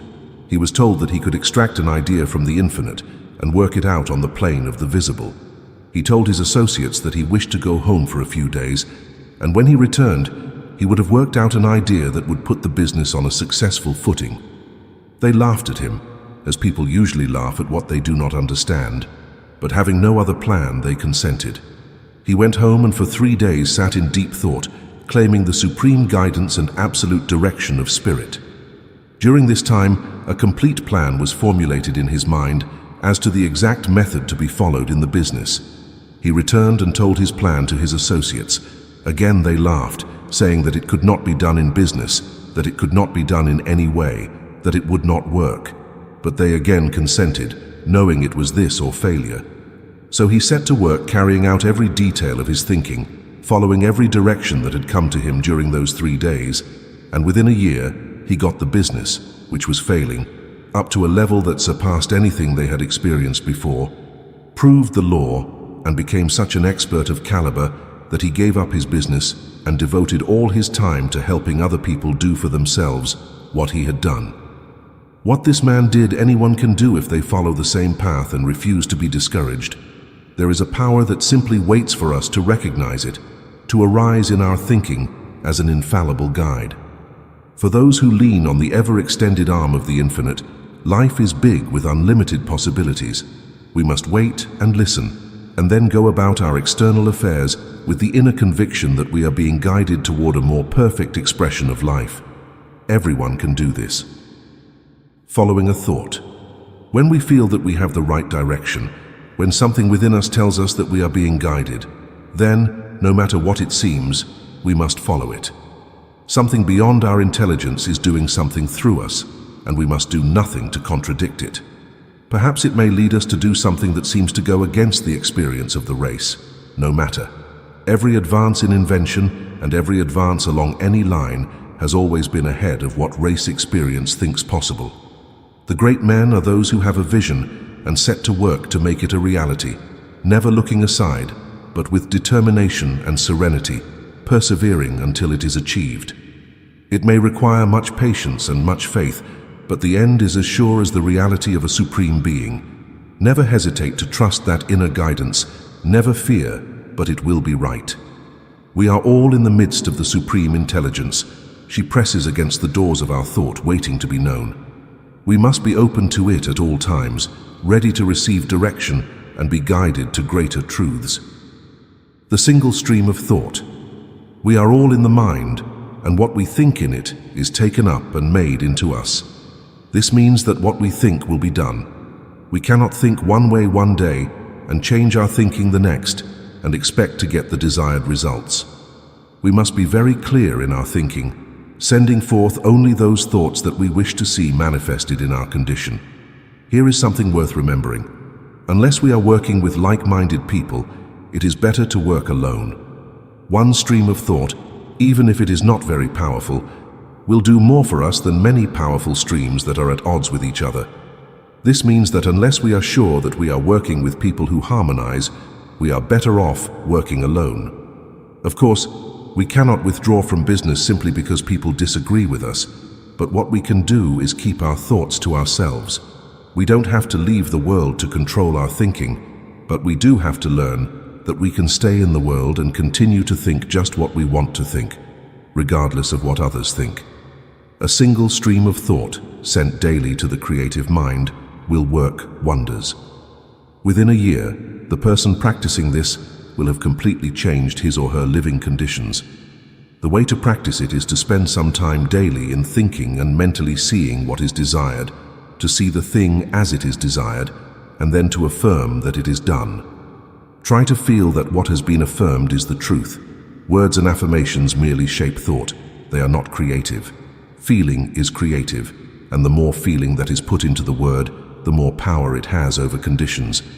In doing this, we think of the condition only as an effect, something that follows what we think. It cannot help but follow our thinking. This is how all creation expresses itself. It is a great help to realize mentally that at all times, a great current of thought and power is operating through us. It is constantly going out into the mind, where it is taken up and acted upon. Our job is to keep that stream of thought just where we want it to be ready at any moment to act when the impulse for action comes. Our action must never be negative. It must always be affirmative, because we are dealing with something that cannot fail. We may fail in realization, but the power itself is infinite and cannot fail. We are setting in motion in the absolute a current of thought which will never cease until it fulfills its purpose. Try to feel this. Be filled with a great joy in feeling that you are given to use this great and unique power. Keep the thought clear and never worry about the way things seem to go. Let go of all outer conditions when you work in the mind, for that is where things are made.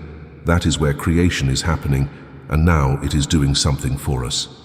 This must be believed as it has never been believed before. It must be known as the great reality. It must be felt as the one presence. There is no other way to obtain it. Though all infinity wants to give, we must take. And so far as we are concerned, that taking is mental. Though people laugh at this, even that does not matter. He laughs best who laughs last. We know in what we believe, and that will be enough. Broadening our thinking. We can never stand still in our thinking. Either we will be growing or we will regress. Since we can only attract to us that of which we first have a mental likeness, it follows that if we wish to attract greater things, we must provide greater thoughts. This broadening of consciousness is so necessary that not too much can be said about it. Most people only go a little far and then stop. They can't seem to go beyond a certain point. They can do so much and no more. Why does a business person do so much every year? We see people in all walks of life who go so far and never get beyond a certain point. There must be a reason for everything. Nothing happens if everything is governed by law and we cannot come to any other conclusion. When we inquire into the mental reason for things, we discover why things happen. The man who goes so far and never seems to go beyond that point is still governed by law.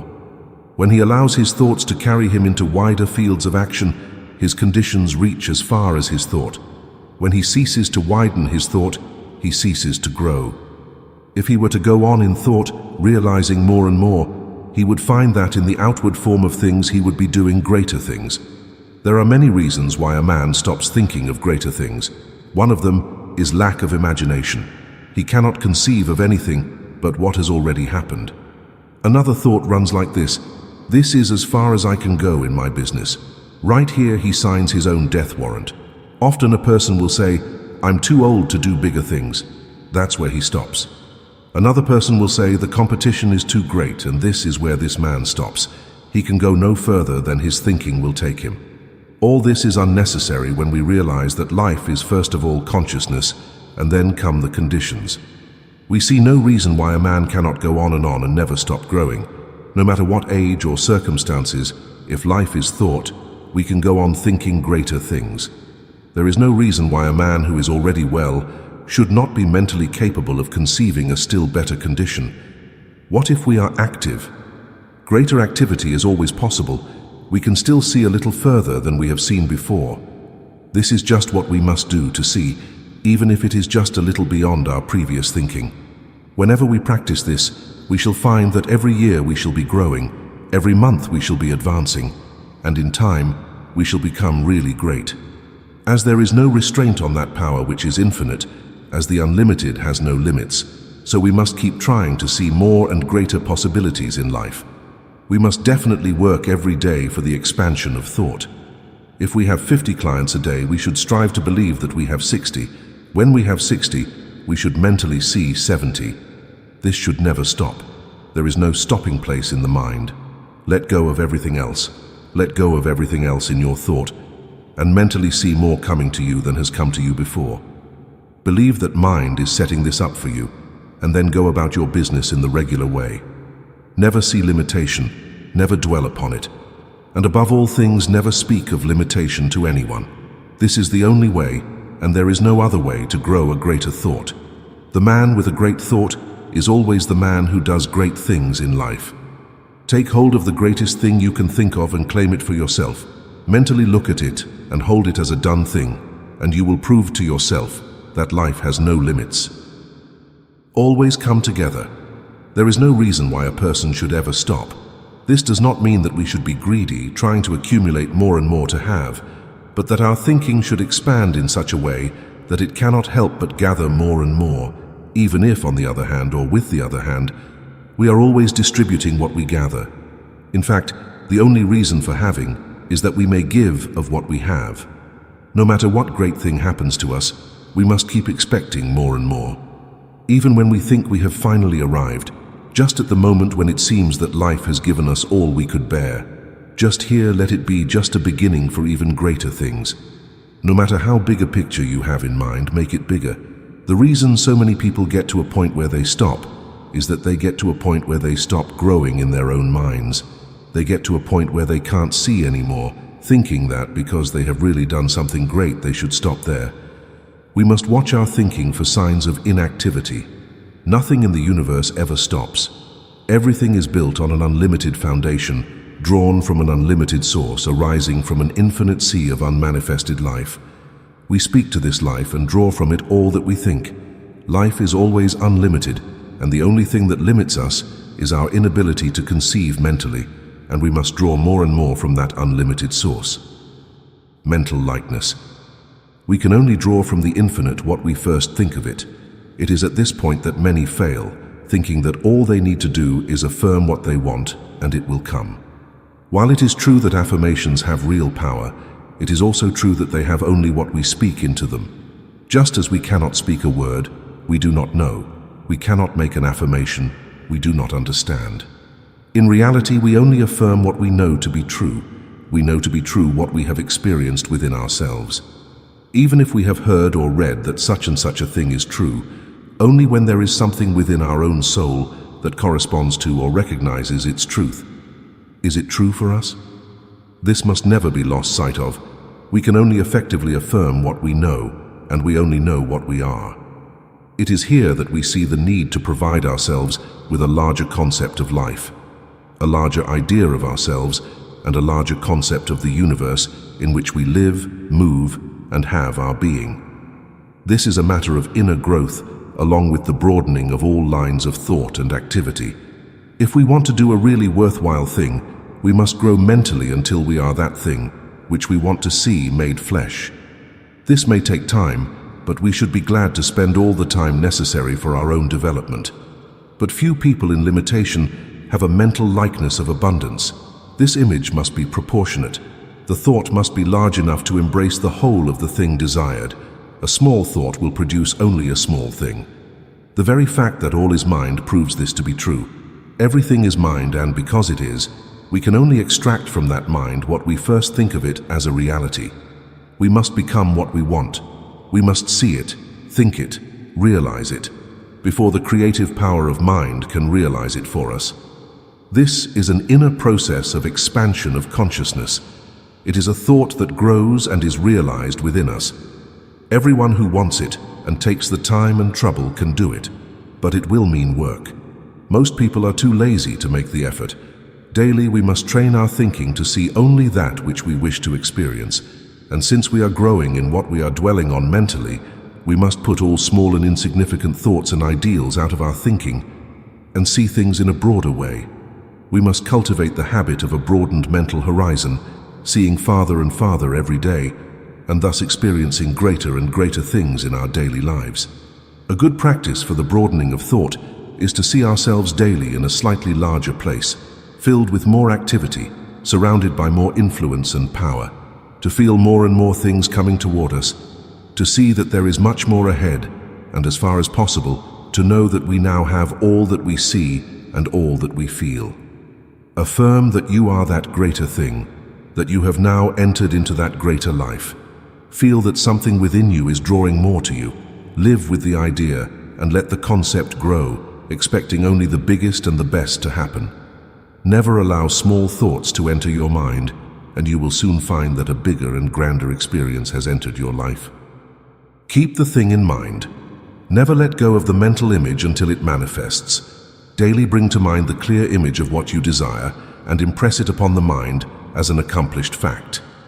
This impressing upon our own mind the thought of what we desire to accomplish will cause our own mind to impress the same thought upon the universal mind. In this way, we will be praying without ceasing. We do not have to continually hold the thought of something we want in order to get it, but the thought that we can inwardly become the thing we want. 15 minutes twice a day is enough time to demonstrate anything, but the rest of the time should also be spent constructively.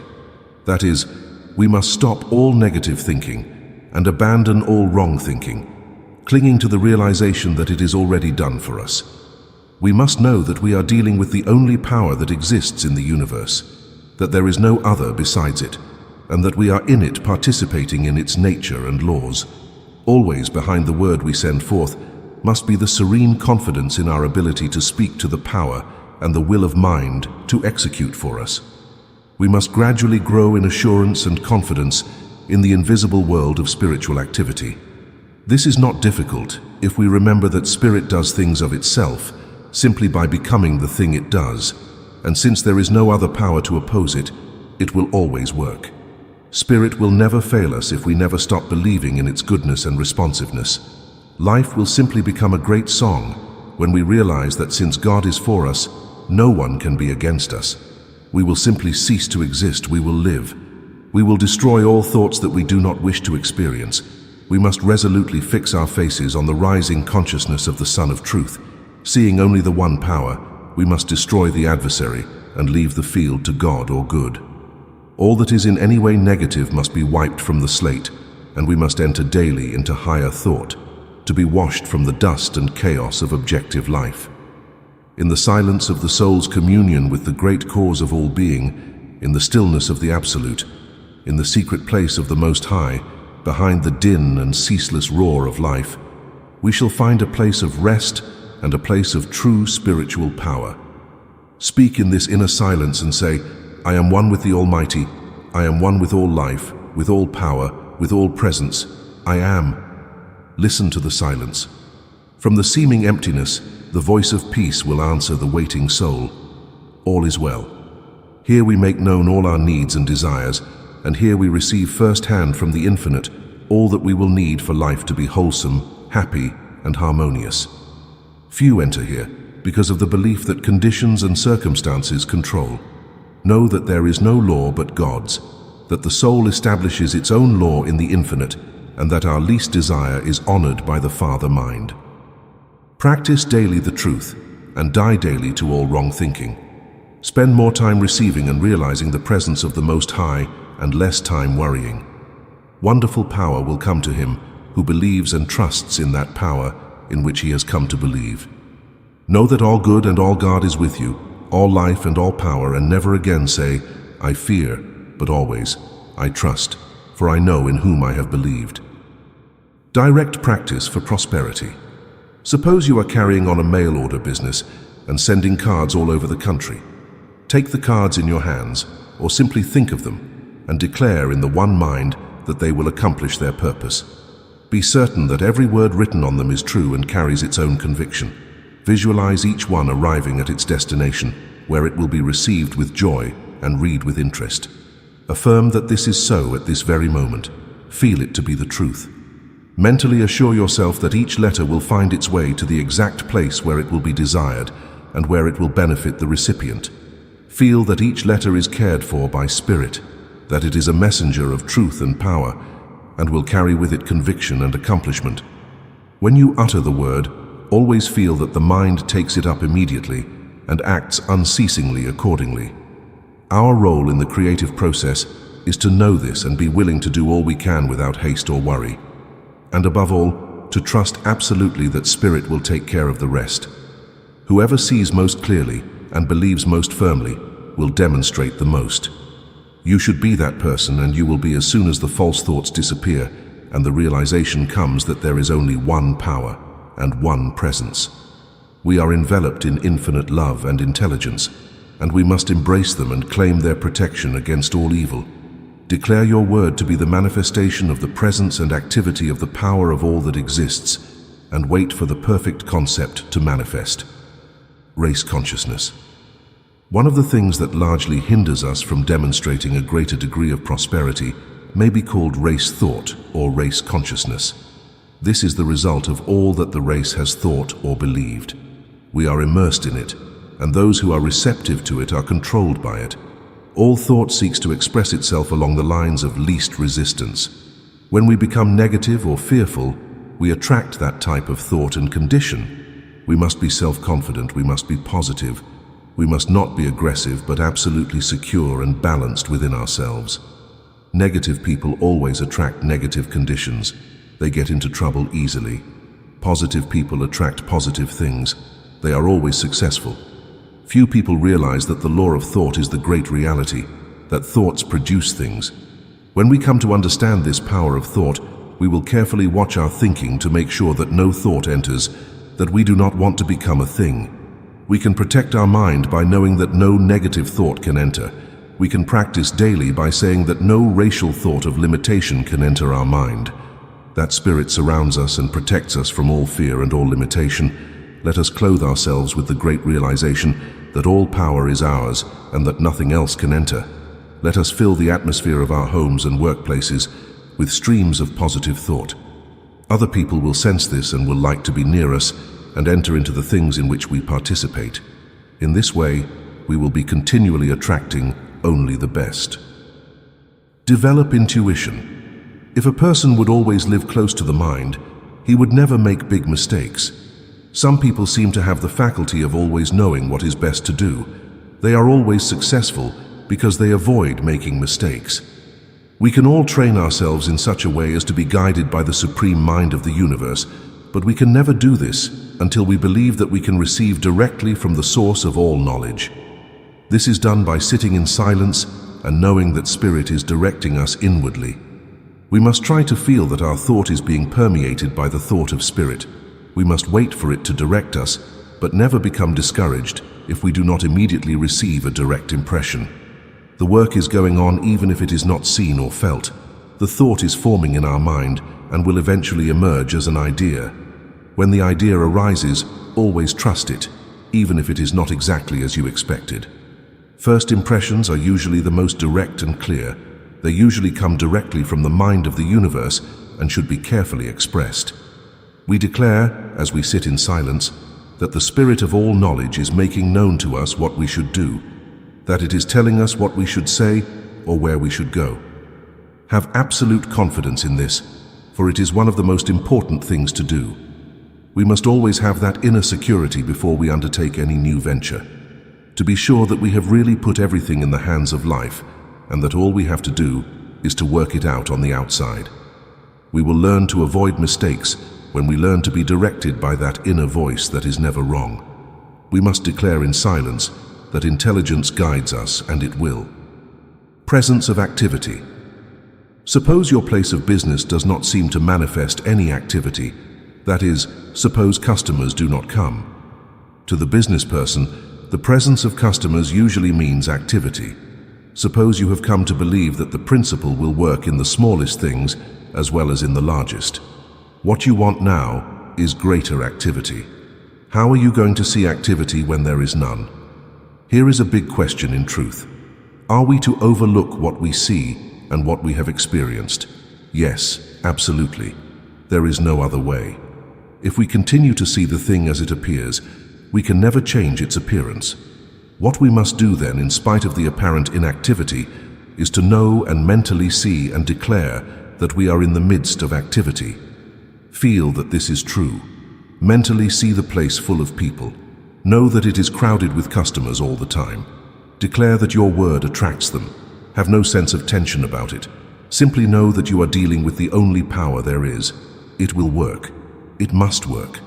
Realize when you have spoken the word that a greater power has taken it and is being established to you. Have no idea of limitation. Speak forward in mind with perfect confidence. If you have the mental ability to see the place full, combine this with the word and daily visualize it as if it were full.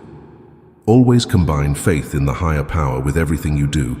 Feel that you are being especially cared for. This is true.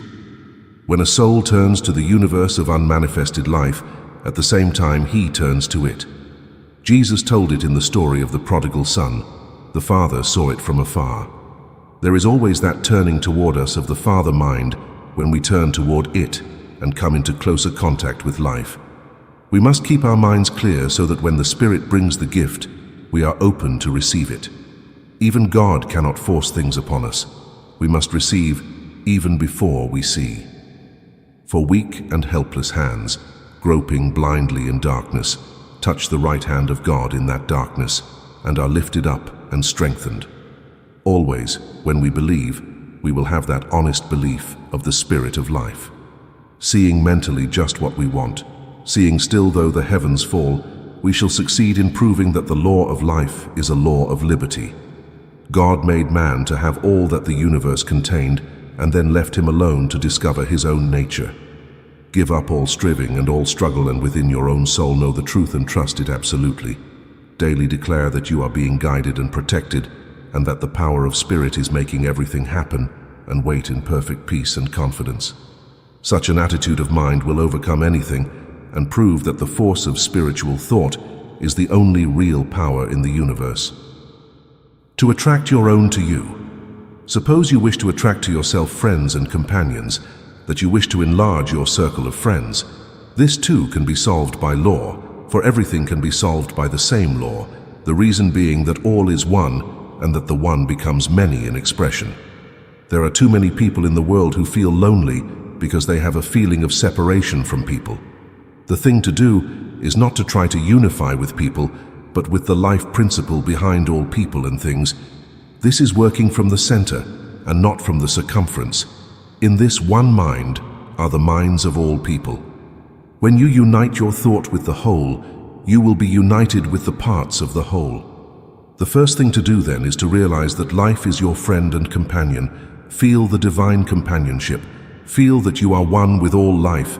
Declare that as this thought awakens within your mind, it also awakens within the mind of the whole race. Feel that the world is being drawn to you. Love the world and all who are in it. Include all, if you would be included in all. The world seeks strength. Be strong. The world loves love. Embody it. See the good in all people. Let go of everything else. People will feel your love and be attracted to it. Love is the greatest power in the universe. It is at the basis of everything else. It is the cause of all that is. Feel that your love is like a great light that lights the way for the whole world. It will come back to you bringing so many friends that there will not be enough time to enjoy them all. Become a true friend, and you will have many friends. Be enough with yourself and at the same time include all others, and people will feel your strength and have the desire to enter into your radiance. Never become unhappy or morbid. Always be cheerful and radiate good character and happiness. Never show yourself depressed or downcast. The world is attracted to the strongest center of cheerfulness and good fellowship. Never allow your feelings to be hurt. No one wants to hurt you, and no one could, even if they wanted to. You are above all that. Wherever you go, know that the Spirit of Truth goes before you and prepares the way, bringing you all the friends and influences that will be needed for your comfort and welfare. This is not selfishness but good sense, and will surely bring you a harvest of friends and companions. Declare to mind that you are now linked with all people, and that all people are linked with you. Visualize yourself surrounded by hosts of friends.